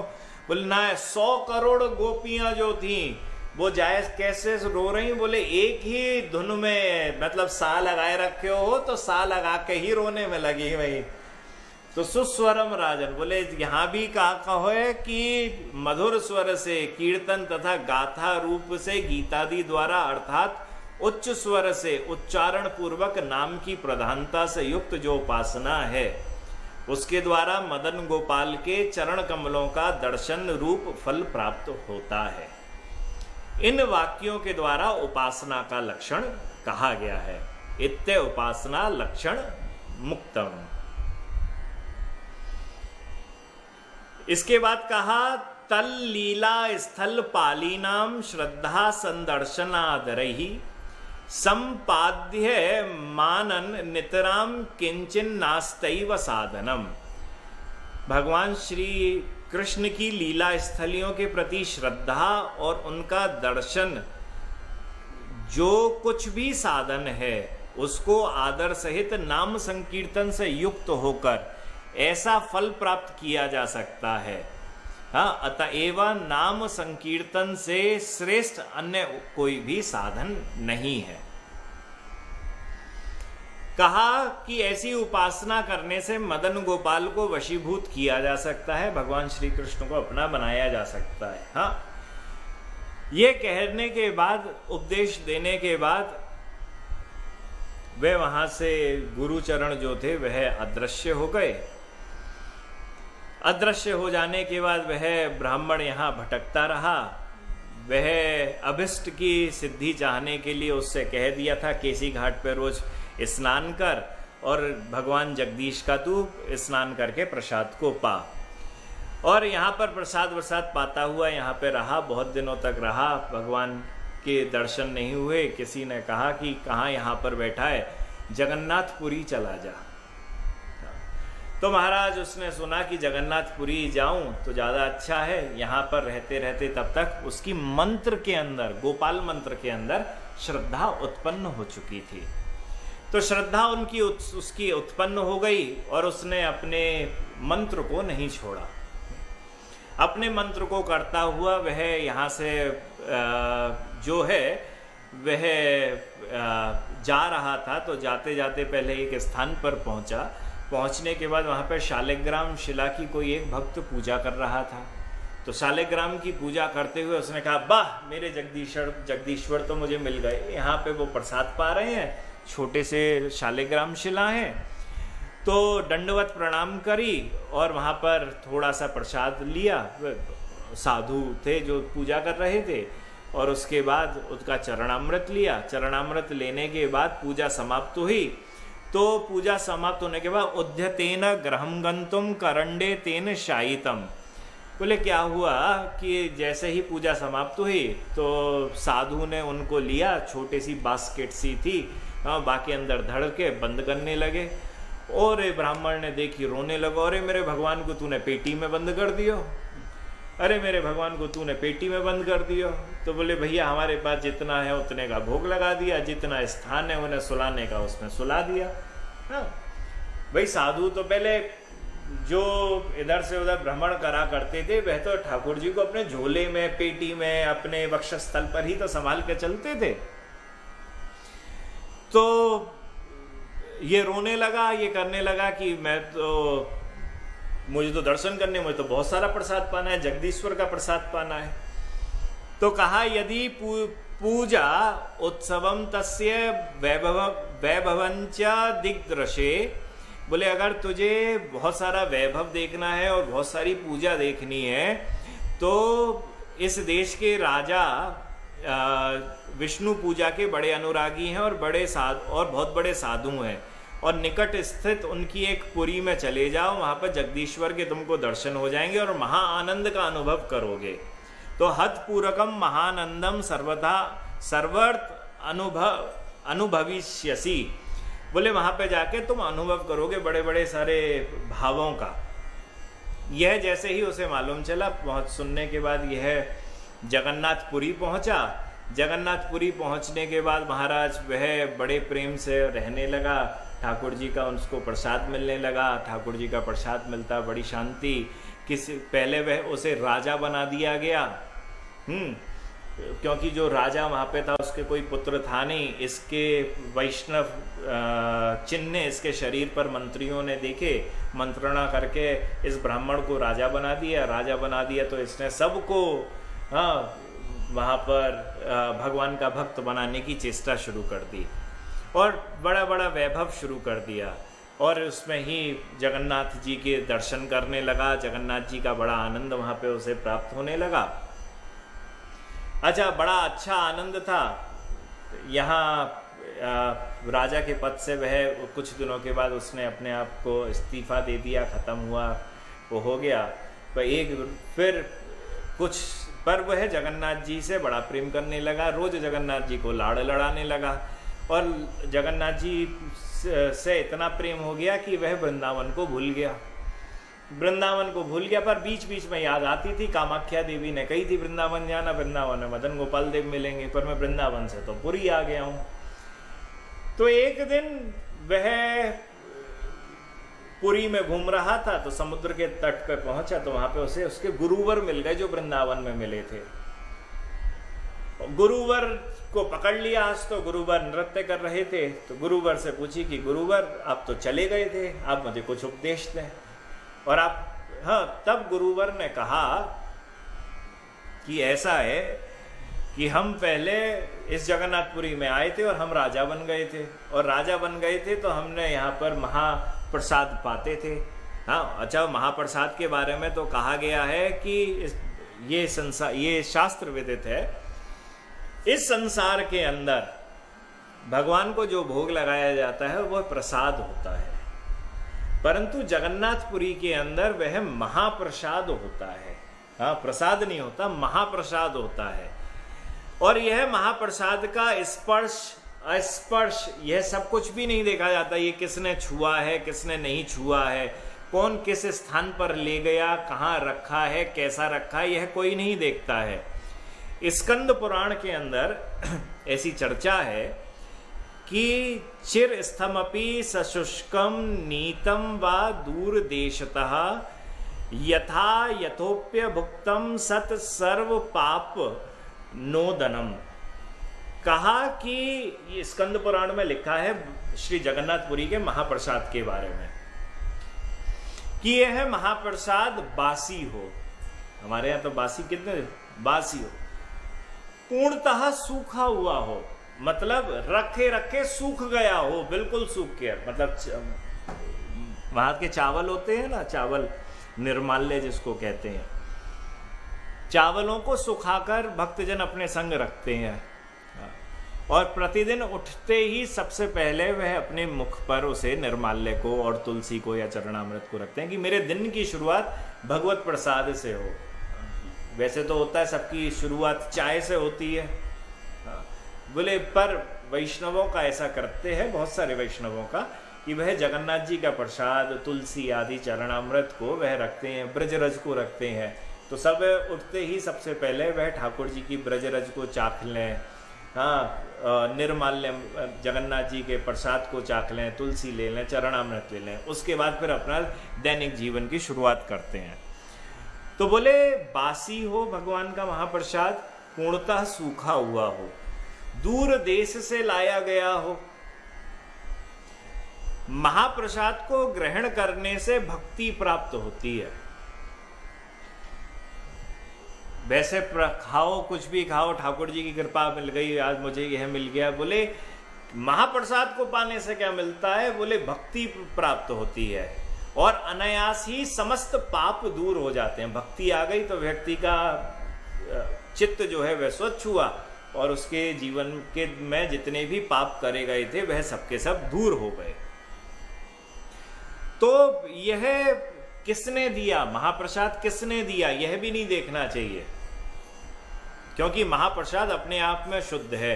शास्त्र तो यहां तक कहता है स्कंद पुराण के अंदर, जब महाप्रसाद के महात्म्य की चर्चा है कि आप खा रहे हो और खाते हुए सोचो कि कुत्ता आ गया और कुत्ते ने आपकी पत्तल में से महाप्रसाद को मुंह में रख के भागने लगा, भागते हुए उसके मुख से वह महाप्रसाद गिर जाए, आप खाओगे क्या?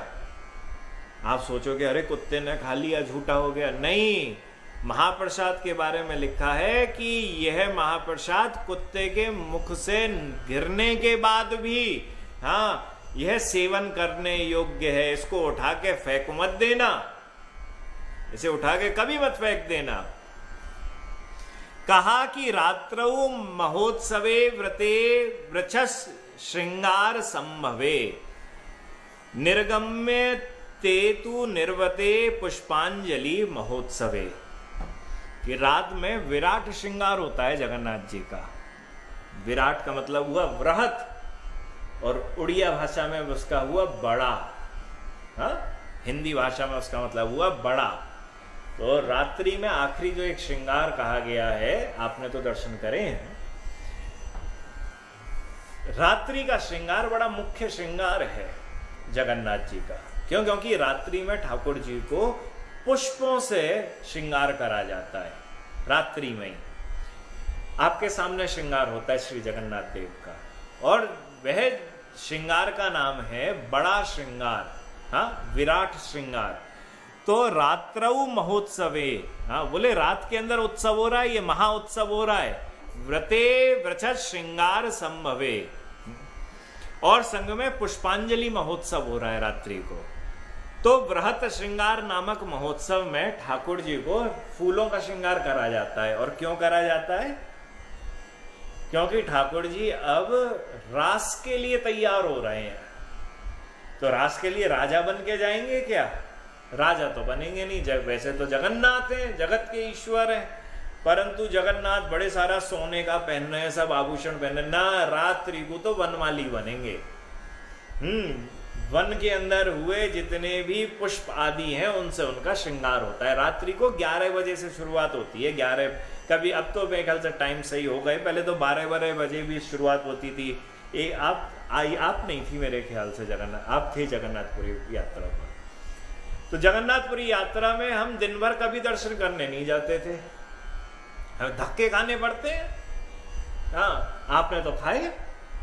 हाँ, और हम इनसे मना करते, मत जाओ, सुबह तो राजा आए। हाँ, धक्के खाओगे, धक्के खा के वहां एक जगह से जाओगे, दूसरी जगह से निकाल दिए जाओगे।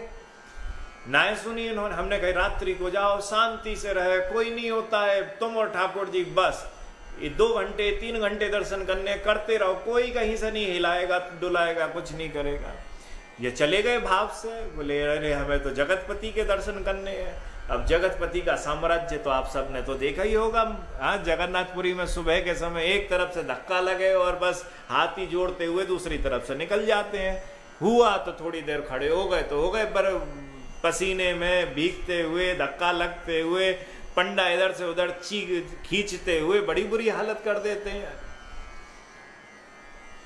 पर वैष्णव और उसमें भी जो वृंदावन का भाव रखते हैं वह जगन्नाथ जी के रात्रि में दर्शन करते हैं। क्यों? रात्रि में ठाकुर जी वृंदावन वाले बन जाते हैं। हाँ, तो कहा कि यह विराट श्रृंगार जो है, इसे बड़ा श्रृंगार कहते हैं। इन विराट बड़ा श्रृंगार के दर्शन रात्रि को हमने वहां पे रोज करते थे। और आप विश्वास मानो कि इस मंत्र जप को तुम जगन्नाथ की सेवा ही समझो। अगर यह तुम मंत्र जप कर रहे हो, गोपाल मंत्र कर रहे हो, तो इसे जगन्नाथ जी की सेवा ही समझो। इस प्रकार मेरी बात पर विश्वास करके इस मंत्र जप का तुम कभी भी त्याग मत करना। श्री जगन्नाथ देवस्य सेवा रूपंच विधितम एवं मत्वा च विश्वस्य न कदाचित जपम तजेत। बोले कभी भी अपने मंत्र जप को छोड़ना नहीं। क्यों? इस मंत्र, तुम उस मंत्र जप को जगन्नाथ देव की सेवा ही समझो। और यदि प्रश्न हो कि मेरे हृदय में तो मंत्र जप सेवा के रूप का अनुभव ही नहीं होता है, मैं मंत्र जप करूं तो मुझे सेवा, जगन्नाथ जी की सेवा होती है ना, तो वह जगन्नाथ जी की सेवा का अनुभव ही नहीं होता है। तो आप जगन्नाथ जी की सेवा और मंत्र जप 2 अलग अलग चीजें हैं ना। आपको ठाकुर जी को श्रृंगार करना हो, स्नान कराना हो, भोग लगाना हो, नैवेद्य आदि अर्पण करते हुए, और दूसरी तरफ मंत्र जप, आप तो 2 चीजों को अलग अलग मानोगे ना। एक तो पूजा हो गई और दूसरा जप हो गया, मंत्र जप हो गया। तो यहां पर श्री सनातन गोस्वामी कह रहे हैं, यदि प्रश्न हो कि मेरे हृदय में तो मंत्र जप सेवा के रूप में अनुभव नहीं होता है, तो इसके उत्तर में कहा मेरी बात पर विश्वास कर, इस मंत्र जप को किसी भी अवस्था में कभी मत छोड़ना। पहले मेरे वचनों पर विश्वास करो। हाँ, बोले गुरु कह रहे हैं पहले मेरी बात पे विश्वास कर लो, तदंतर इसको स्वयं ही अनुभव करोगे। अब छोटा बच्चा हो और आके बोले कि मुझे गृहस्थ धर्म की बात बताओ, तेरी उम्र तो है ना गृहस्थ धर्म समझने की, पर अभी हम तुझसे यूं कहें कि तू एक समय आएगा जब बड़ा होगा, तू समझ जाएगा इस बातों को, तो मेरी बातों को तू ध्यान कर ले। हाँ, मन में गांठ बांध ले कि एक वह समय आएगा, उसके बाद तुझे अपने आप स्वयं अनुभव हो जाएगा।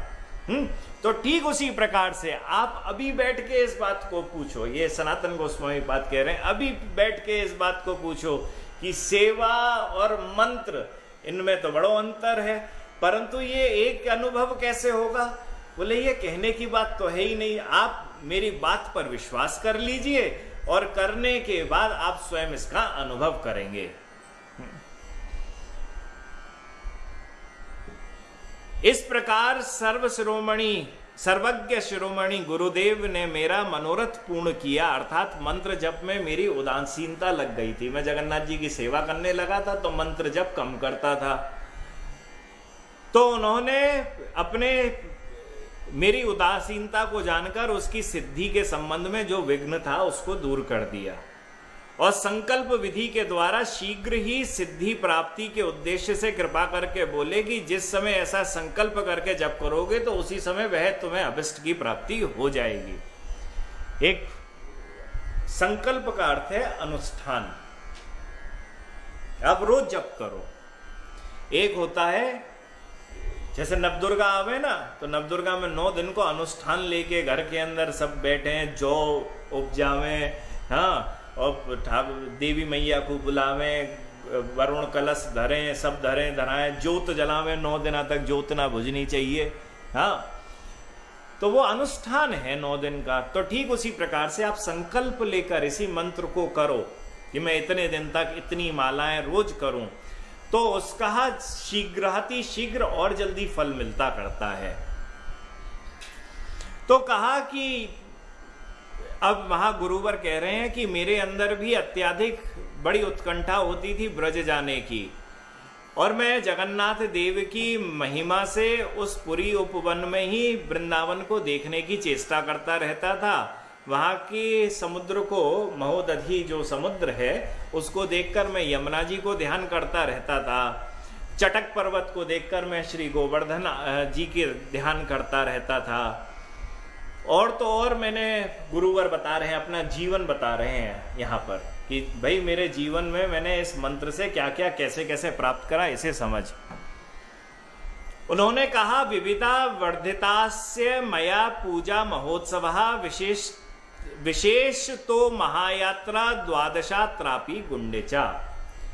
उन्होंने कहा कि मैंने जगन्नाथ जी की विविध प्रकार की पूजा और महोत्सवों को उस जगन्नाथपुरी में शुरू कर दिया, और विशेषतः 12 महीनों के अंदर 12 महोत्सवों को शुरू कर दिया, कि जिसके अंदर रामनवमी की अभिषेक यात्रा, चंदन यात्रा में स्नान यात्रा, दमनक पुष्पादि, डोल, हेरा पंचमी, शयन एकादशी, रथ यात्रा, पार्श्व एकादशी, जन्माष्टमी, वामन द्वादशी, लंका यात्रा, उत्थान एकादशी, ओडन, समस्त वृतांत का श्रवण करके मैं दुख और शोक से अत्यधिक कातर होकर रात में तो सो गया, और उसी अवस्थान में परम दुखी जगन्नाथ देव ने मुझे साक्षात आके आदेश दिया कि तुम तो सीधे वृंदावन जाओ। महाराज जैसे ही इस बात को सुनने के बाद मैं वृंदावन जाने के मन से, मेरे अंदर भी ऐसी इच्छा जागृत हुई कि वह नंदन कानन के अंदर भगवान रहते थे, परंतु कभी कभी कहीं चले जाते थे। कहाँ जाते थे ये मुझको नहीं मालूम है। अब कहाँ मालूम चले कौन कहाँ गया, वो तो नई नई जगह पे पहुंचे। तो जैसे ही ब्राह्मण अपनी आत्मा से यात्रा करते हुए गोपाल मंत्र को जपते हुए वहां पहुंचे स्वर्ग में, तो नंदन कानन में उन्हें रहने के लिए जगह दी, नंदन कानन में रहने लगे। तब एवं ममापि भगवान्नयं किम कृपयष्यति इति तत्रावसं कुर्वन् स्वसंकल्पम निजम जपम। तब मेरे मन में इच्छा हुई कि मैं भी इंद्र की भांति भगवान का अर्चन करूं, पूजन करूं, क्योंकि उनकी पूजा करने से मुझे भगवान की विशेष कृपा प्राप्त होगी। तो यह मन के अंदर इच्छा जैसे ही जागृत हुई कि मैं अगर इनका पूजा करूं तो मैं इंद्र जैसी पूजा करूं, तो मैं जैसे भगवान छोटे भाई बन के आए हैं इंद्र के, वामन देव बने हैं, अदिति कश्यप के पुत्र हैं, और इंद्र बड़े भाई हैं, तो विशेष कृपा है। बोले ऐसी कृपा मुझे भी मिल जाएगी। खुदा न खास्ता ऐसा भयो कि बस यही भावना को धारण करके उन्होंने संकल्प ले लिया।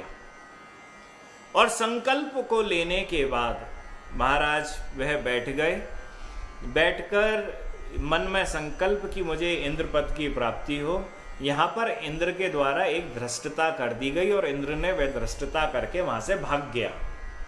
हाँ, उसी समय श्री विष्णु राज्ञया देवैर गुरुणा प्रेति तैरथा इंद्रे पदे अभिषिक्तो हम दित्याद्यनुमोदितः। बोले तत्पश्चात श्री विष्णु की आज्ञा से देवगुरु बृहस्पति द्वारा प्रेरित होकर देवताओं ने मुझे ही इंद्र बना दिया। मन में इच्छा हुई पहले स्वर्ग जाने की, स्वर्ग पहुंच गयो। स्वर्ग में जाके इच्छा हुई इंद्रप्रद प्राप्त करने की, फिर मैंने जप करा, मंत्र करा अपना गोपाल मंत्र का जप किया। और क्या ऐसा वहां की लीला हुई कि भैया सब तो हटाए, वो इंद्र तो भाग गया असली वाला, और भगवान की प्रेरणा से देवगुरु बृहस्पति ने मुझको इंद्र पद की प्राप्ति करा दी। अब मैं इंद्र पद की प्राप्ति करने के बाद वहां पे बैठ चुका हूं। तब महाराज मैं रोज देखूं कि ये आपस में एक दूसरे से लड़ने में लगे हुए हैं, कहीं ना कहीं अभिमान देवता आपस में रखे हुए हैं। आपस में ऐसा अभिमान देखकर मुझे ऐसा लगने लगा, राम राम, यहाँ पे क्या समझ में ही नहीं आता है आजकल जैसा इनका भाव है। तब हमने इनसे पूछा देवताओं से कि एक दिन कुछ महर्षि आए और उनकी यह बड़ी बात कर रहे थे। तो मैंने देवताओं से पूछा, देवताओं ये तुम किसकी अभी उपासना सी कर रहे थे? तो देवता कुछ नहीं बोले। देवता बोले अगर हमने अपने मुंह से कह दी नहीं तो हम तो छोटे हो जाएंगे, ये महर्षि बड़े हो जाएंगे। तब मैं बृहस्पति जी के पास पहुंचा और बृहस्पति जी से पूछी, बृहस्पति जी अभी कौन आया था, कौन साधु से आए थे? बोले ये भृगु महाराज आए थे। भृगु महाराज आए थे। भृगु महाराज आए तो भृगु महाराज के आने के बाद पूछा उन्होंने, ये भृगु महाराज जो आए हैं, आपने इन सबकी ऐसी पूजा उपासना कैसे कर ली? ये रहते कहाँ हैं भृगु महाराज? तो श्री बृहस्पति उवाच अतः ऊर्ध्वं महर्लोको राजते कर्मभिः शुभैः प्राप्यो महद्भिर्यो नश्ये त्रैलोक्य प्रलय पिना। कि श्री बृहस्पति ने कहा कि हे देवराज, इस स्वर्ग के ऊपर महर्लोक विराजमान है। सप्तलोक ही कहते हैं ना, 7 लोक ऊपर 7 लोक नीचे। तो ये 7 लोक की चर्चा है। मनुष्य शुभ कर्मों के द्वारा उस महर्लोक को प्राप्त करते हैं। प्रलय के समय यह त्रिलोकी का मतलब है, हाँ, ये स्वर्ग नरक और यह पृथ्वी भूलोक, यह सब नष्ट हो जाता है। परंतु प्रलय में महर्लोक नष्ट नहीं होता है, महाप्रलय में होता है, प्रलय में नहीं होता है। 4 प्रकार के प्रलय हैं, उसमें एक प्रलय है, एक महाप्रलय है। प्रलय में त्रिलोकी नष्ट होती है, हाँ, और महाप्रलय में 14 भुवन नष्ट होते हैं। ये अंतर है। खैर इस बात की चर्चा का यहां अभी समय नहीं है। तो यहां कहा कि प्रलय के समय यह त्रिलोक ध्वंस हो जाने पर भी महर्लोक जो है वह विद्यमान रहता है, और मुक्ति के प्रायः समीप पहुंचे, अर्थात मुक्ति के अधिकारी पुरुष ही वहां पर उस स्थान पर वास करते रहते हैं। फिर बृहस्पति बोले यथा ही कोटि गुणितम साम्राज्यात सुखम इंद्रिकम तत्कोटि गुणितम तत्र प्राजापत्यम सुखम मतम। कि जिस प्रकार साम्राज्य सुख से इंद्र पद में करोड़ों गुणा अधिक सुख है, इस पूरी त्रिलोकी के अंदर सबसे ज्यादा सुख किसके पास है? इंद्र के पास। भाई इनके पास सब सत्ता है, अजर अमर है। तो और व्यक्ति को क्या चाहिए? शरीर के रोग ना लगे, फालतू की बातें ना हो, मैं राजा बना रहा हूं, सब मेरी बात को माने। तो राजा होने का सुख, वो भी त्रिलोकी के राजा होने का सुख। उनके पास जो सुख है, इंद्र के पास जो सुख है, तत्कोटि गुणितम तत्र प्रजापत्यम सुखम मतम।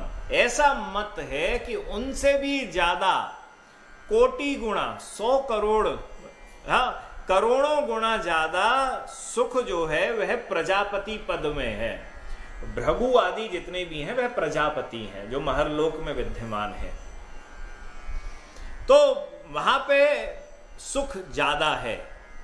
जैसे ही इस बात को कहा तो मेरे मन में हुआ, अरे राम, मैं तो सोचता था स्वर्ग का सुख ज्यादा है, वो भी इंद्र का सुख ज्यादा है, महर्लोक का सुख ज्यादा है। तो तत्संकल्प्य है जपम, बोले तभी मेरे मन में संकल्प हुआ कि मुझे तो मेहर लोक जाना है, तो मैं जप करने के लिए बैठ गया।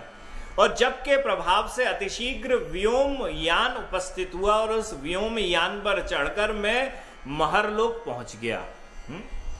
तो देवगुरु बृहस्पति के वचना अनुसार उस महरलोक में उन महाप्रभु यज्ञेश्वर के दर्शन होते हैं। वह महरलोक में क्या होता है कि प्रजापति जो हैं वह यज्ञ करते हैं, और यज्ञ करते हुए भगवान यज्ञेश्वर भगवान है ना, यज्ञ के तो यज्ञेश्वर भगवान है, वह यज्ञेश्वर भगवान वहां पे साक्षात प्रकट होकर वह यज्ञ को ग्रहण करते हैं। ये साक्षात दर्शन होते हैं। हमारे यहाँ तो हम बोलते हैं यज्ञ भगवान की जय हो, यज्ञ भगवान प्रकट हो जाओ, यज्ञ भगवान।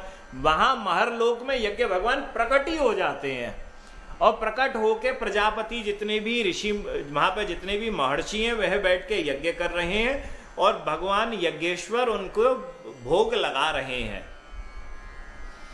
तो कहा कि महाप्रभु यज्ञेश्वर के दर्शन के उद्देश्य से वह सर्वप्रथम महर्षियों में प्रमुख श्री भृगु के वास स्थान पर ही गया। वह ब्राह्मण वहां उपस्थित होकर मैंने विस्मय पूर्वक वहां का विचित्र दृश्य देखा।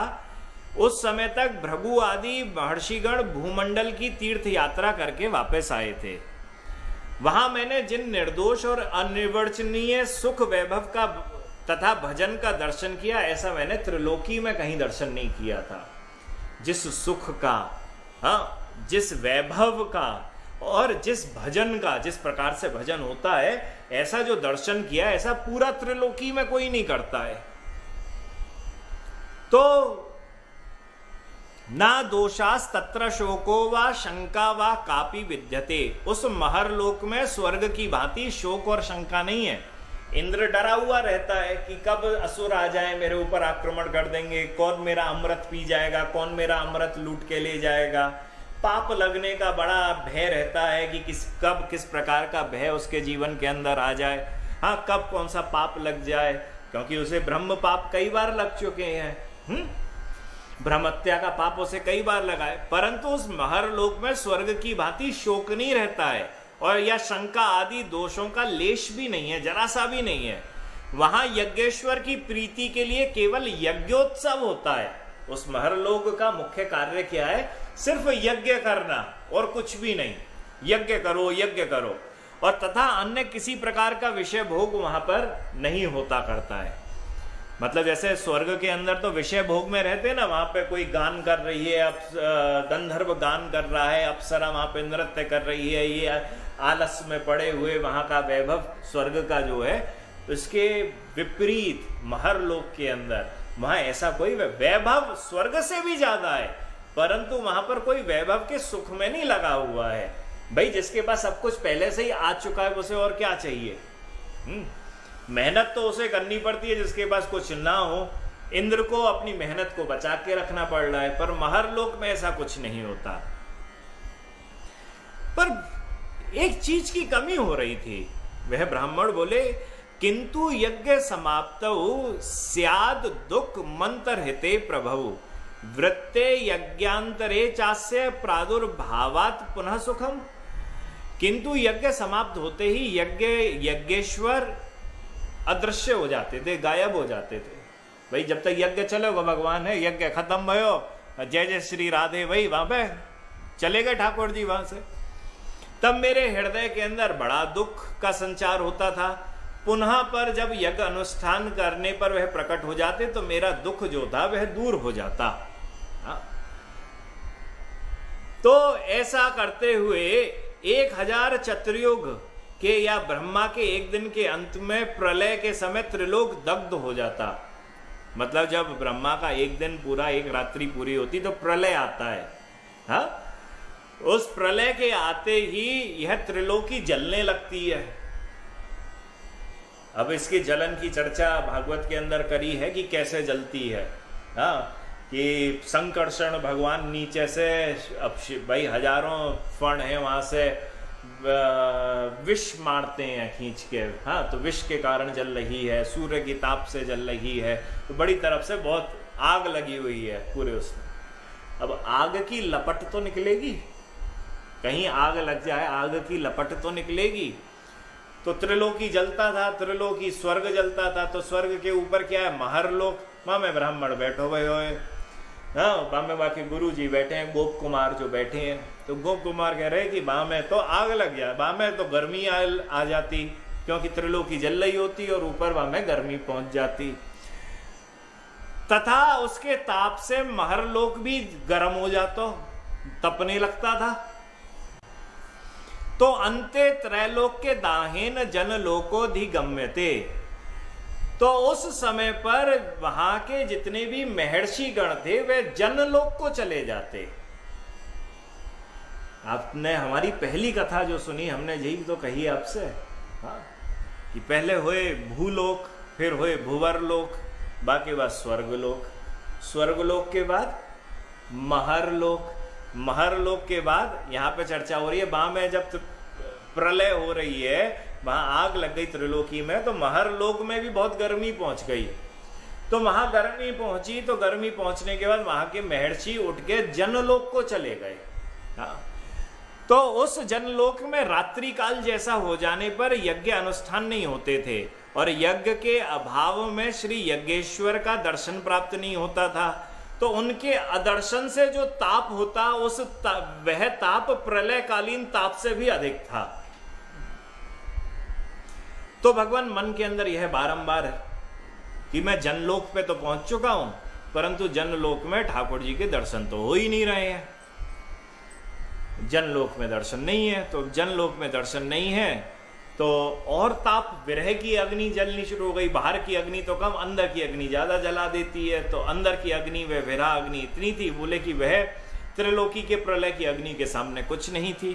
बोले पर एक समय मैंने एक 5 वर्ष के दिगंबर बालक को ऊर्ध्व लोक से, मतलब ऊपर के किसी लोक से नीचे आते हुए देखा।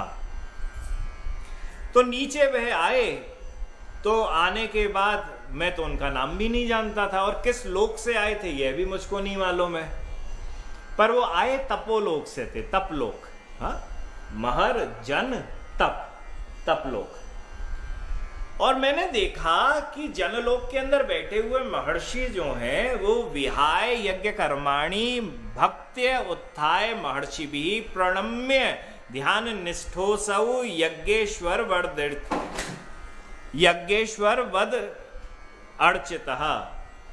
उन्होंने कहा कि उन्हें देखते ही महर्षियों ने यज्ञादि अनुष्ठान को त्याग करके दंडवत प्रणाम किया और भक्ति पूर्वक उन भक्त ध्याननिष्ठ पुरुष की यज्ञेश्वर के अनुरूप ही पूजा करने, अर्चना करने लगे। तो उन स्वच्छंदकारी कुमार के प्रस्थान करने पर मैंने महर्षियों से पूछा, ये बालक कौन है जिसकी तुम भगवान की तरह से पूजा कर रहे हो, और तुमने उस बालक की पूजा क्यों की? तो महर्षियों ने कहा, सनत कुमार नामायम ज्येष्ठो स्माकम महत्तमा। बोले महर्षियों ने कहा कि इनका नाम श्री सनत कुमार है और ये हम में ज्येष्ठ और महान है। देखने में ही 5 वर्ष के दिखते हैं, पर ये आत्मा राम और आप्तकान जनों के लिए यह आचार्य हैं और बृहद्व्रती आदि नैष्ठिक ब्रह्मचर्य है। और इता ऊर्ध्व तरेलो के तपहा संगे वसत यसहु। बोले इस महरलोक के ऊपर स्थित जनलोक के ऊपर जो तपलोक है, तपोलोक है, वहां यह रहते हैं। वहां इनके और भी 3 भाई रहते हैं और यह तीनों के तीनों योगेंद्र हैं, चारों के चारों योगेंद्र हैं। वह तपोलोक केवल नैष्ठिक ब्रह्मचर्य व्रत, उस तपलोक में कौन रहता है? जिसने यहां इस धरा धरती पर नैष्ठिक ब्रह्मचर्य का पालन करा है। हाँ? या तो वो बाल ब्रह्मचारी है या गृहस्थ होने के बाद भी जिसने ब्रह्मचर्य का पालन करा है, कि मतलब संतति के लिए ही योग संयोग करा, उसके अलावा उसने अपने ब्रह्मचर्य का पालन किया। ऐसे नैष्ठिक ब्रह्मचारी जो होते हैं वह मृत्यु के उपरांत कहां जाते हैं? तपलोक में। वहां सदा मंगल तथा सुख विद्यमान है तथा ऊर्ध्व रेतर जनों द्वारा प्राप्त होने वाला जो सुख है वह प्रजापति सुख से भी कोटि गुणा ज्यादा है। ऐसा जैसे ही सुना, ततो कार्ष महम चित्ते तत्राहो की दृशम सुखम। जैसे ही मैंने सुना कि यहाँ मेरे इधर महर्जन आदि से ज्यादा सुख जो है वह कहां पर है? तपलोक के अंदर है। तो उस तपलोक का सुख कैसा है? मन में इच्छा हुई भाई देखूं तो सही वहां का सुख कैसा है। और वहां पर इन सनत कुमारों की भांति इतने योगिंद्र वास करते हैं और तथा इनके पूजनीय भगवान कैसे हैं। इस इच्छा को धारण करके मैं एकाग्र चित्त से जप करने लगा और जप के प्रभाव से मैं सनत कुमार के समान परम तेजस्वी हो गया और अति वेग पूर्वक उस तपोलोक में पहुंच गया। उस तपोलोक में पहुंचने के बाद स्थान के स्वभाव अर्थात महात्म्य के कारण अब मंत्र जप करते करते मुझ में भगवान का अनुराग भी उत्पन्न हो चुका था, दर्शन का अनुराग। और मुझे चित्त प्रसन्नता पूर्वक जो आनंद प्राप्त होता था उसकी तुलना में सनकादिक मुनियों के संसर्ग से उत्पन्न आनंद फीका लगने लगा। दो चीजें हुई, एक तो वहां पे पहुंचने के बाद अब बार बार मंत्र कर रहे थे, ऊपर ऊपर जा रहे थे ना, तो मन में हुआ भाई ये मंत्र तो बड़ा गजब का है, ये तो कहीं भी लेके चला जाता है, जो मांगो वो दे देता है। तो वहां पे ऊपर पहुंच गए। ऊपर पहुंचे तो ऊपर पहुंचने के बाद पहले तो उन्होंने देखा कि सनत कुमार आदि आपस में बातें कर रहे हैं, कुछ कथा कर रहे हैं, परंतु मेरी ऐसी तो बुद्धि है ना जो मैं उनकी कथा समझ सकूं। ऊपर से निकल गई उनकी कथा, भाई योगियों की कथाएं थी, ऊपर से निकल गई। तो निकलने के बाद उन्होंने कहा कि मुझे ऐसे चित्त प्रसन्नता रूप जो आनंद प्राप्त होता है, मतलब अब ये जो दर्शन का अनुराग मेरे अंदर इतना बढ़ चुका है कि मैं भगवान कैसे दिखते हैं, कौन है मेरे भगवान, कृष्ण कैसे हैं, उनका रूप कैसा है, इसके दर्शन करने का मेरे अंदर अब इतना वर्धन हो चुका है उत्सुकता का, जिसके कारण मैं उन सनकादिक ऋषियों के बगल में हूं, उनका संसर्ग कर रहा हूं, पर उनको देखकर मैं प्रसन्न नहीं हो रहा हूं, क्योंकि मेरे अंदर तो मन में बारंबार एक ही चीज आ रही है कि भाई मुझे तो भगवान के दर्शन करने हैं। हाँ, और वह भगवान कैसे हैं? श्री नारायण की श्री अर्थात असीम शोभा से युक्त परमानंद घन रूप में उस शोभा से युक्त होकर रूप लावण्य माधुर्य आदि गुण दर्शनकारियों की इंद्रियों को भी सुख सागर से निगमन कर देते हैं। और वह मेरे भगवान वहां पर विराजित हैं और श्री विष्णु की साक्षात वहां पर उस तपोलोक के अंदर मूर्तियां विद्यमान हैं और उनको ठाकुर जी के हम दर्शन कर रहे हैं। इस पर मैं रोज ठाकुर जी के दर्शन करता। ततो जपेपी में निष्ठाम विंदतः सुखम सुतः। इसके द्वारा मेरा मन शांत हो जाने के कारण भगवान के रूप के दर्शन अथवा जप की परिपक्वता से मुझे स्वतः ही आनंद होने लगा। किंतु जब मैं मंत्र जप करता तभी वृंदावन की माधुरी की याद आती। मतलब गुरुजी ने बताई हुई थी कि वृंदावन है, वृंदावन की माधुरी है, परंतु अब मैं तपोलोक में पहुंच गया तो मेरी इच्छा ही नहीं होती थी। यहाँ पे भगवान के दर्शन हो रहे थे। हाँ, तो भगवान के दर्शन होते हुए फिर मैं कहाँ अच्छा, वो भगवान के भी दर्शन कैसे थे? सबके सब ध्यान लगा के बैठ जाते थे। तो वहां पर एक मुनि ने कहा कि भाई यहाँ तो कण कण के अंदर विद्यमान भगवान है, कहाँ तू भगवान को देखने की चेष्टा? आंख बंद कर, मन को सही दे साध ले और हृदय के अंदर भी वही भगवान दिखेंगे जो बाहर हैं, और महसूस होगा कि सत्य में ही अंदर दिख रहे हैं, मैं उनको स्पर्श कर सकता हूँ, छू सकता हूँ, कर सकता हूँ। इसने कही अरे क्या बात करते हो, जो सामने में मन में कहाँ ढूंढूं?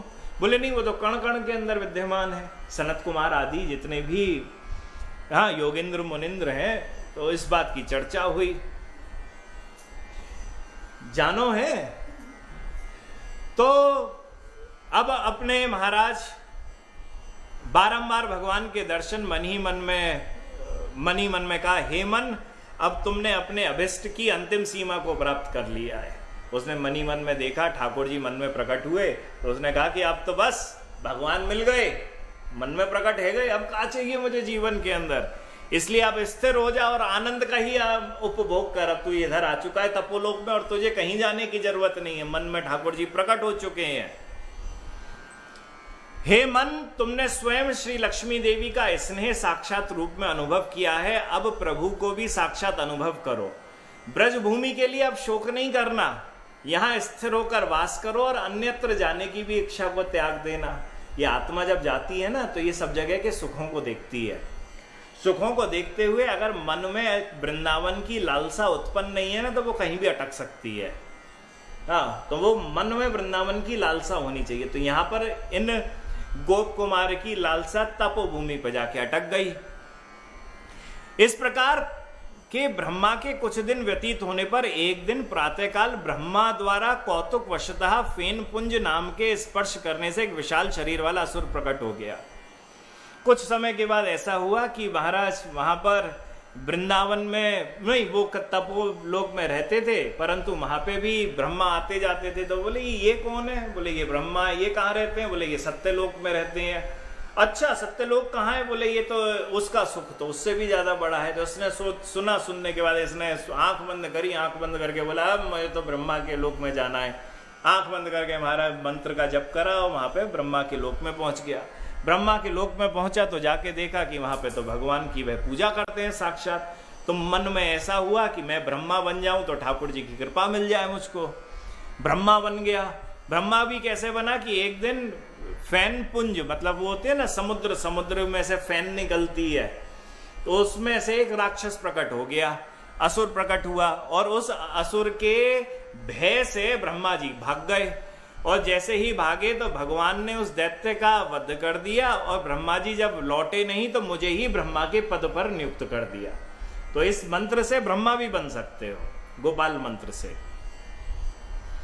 मेरी आयु 2 परार्ध काल तक है, ऐसा सुनकर भी मैं काल के प्रभाव से भयभीत हो जाता। अब ब्रह्मा बन गया तो सृष्टि चला रहा हूं, सब कर रहा हूं, बड़े सारे काम आ गए, पर भगवान की कृपा मिलती रहती। मैं कहता अब बस आनंद, ब्रह्मा बन गया हूं।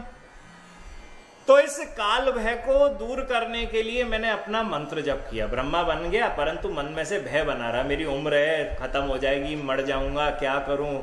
तो मन में ऐसा भावना जगी। तो मैं उस काल के प्रभाव को खत्म करने के लिए मंत्र जप करने लगा। किंतु मंत्र जप करते समय इस वृंदावन भूमि का स्मरण हेतु हृदय विरह दुख से पीड़ित हो जाता।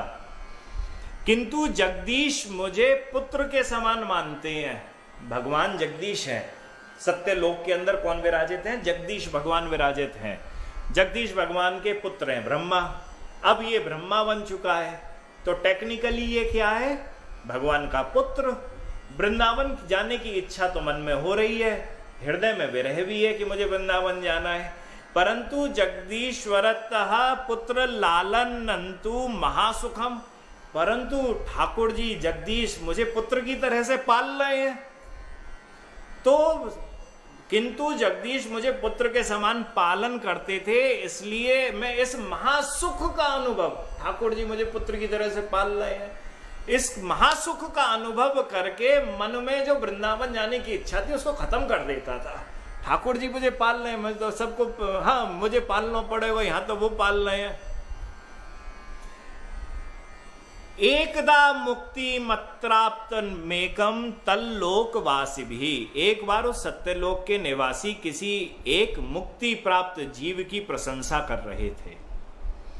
मैंने उनके मुख से उस जीव की यथार्थ प्रशंसा सुनकर अद्भुत कौतुकवश पूछा कि सत्यलोक में सब कुछ मिल चुका है, सब सुख है, मैं ब्रह्मा के पद पर हूं, और ब्रह्मा के पद पर होने के बाद भी मुझे मेरे ठाकुर मुझे पिता की भांति मिल चुके हैं, किसी चीज की जरूरत नहीं है, इस सत्यलोक से बड़ा सुख कहीं है नहीं है, तुम ये फिर किसी और दूसरे व्यक्ति की प्रशंसा क्यों कर रहे हो, स्तुति गान क्यों कर रहे हो।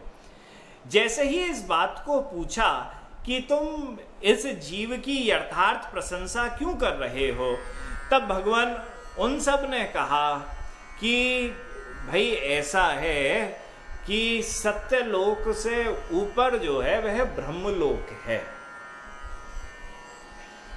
यहां अभी तक कर्म के लोग पहुंचते हैं, अब जहां ब्रह्मलोक की बात है वहां पर ब्रह्म में लीन होने वाले लोग पहुंचते हैं। तो उस ब्रह्म में लीन जो व्यक्ति होता है वह ज्ञान योग के द्वारा होता है, जैसे ज्ञान व्यान मिल जाए। तब मन में इच्छा जागृत हुई कि वाह, अब तो मैं जरा देखना चाहिए ये ब्रह्मलोक कैसा दिखता है। ये मन में इच्छा जागृत होने के बाद उन्होंने जप करा। जप करने के लिए बैठे, बैठते ही जप कर रहे हैं और यहाँ पर कथा का समय भी पूर्ण हो चुका है। अब वह ब्रह्मलोक में जाएंगे और उसके बाद कहाँ कहाँ की यात्रा गोपाल मंत्र से करेंगे, इसकी चर्चा हम कल करेंगे। जय जय श्री राधे श्याम।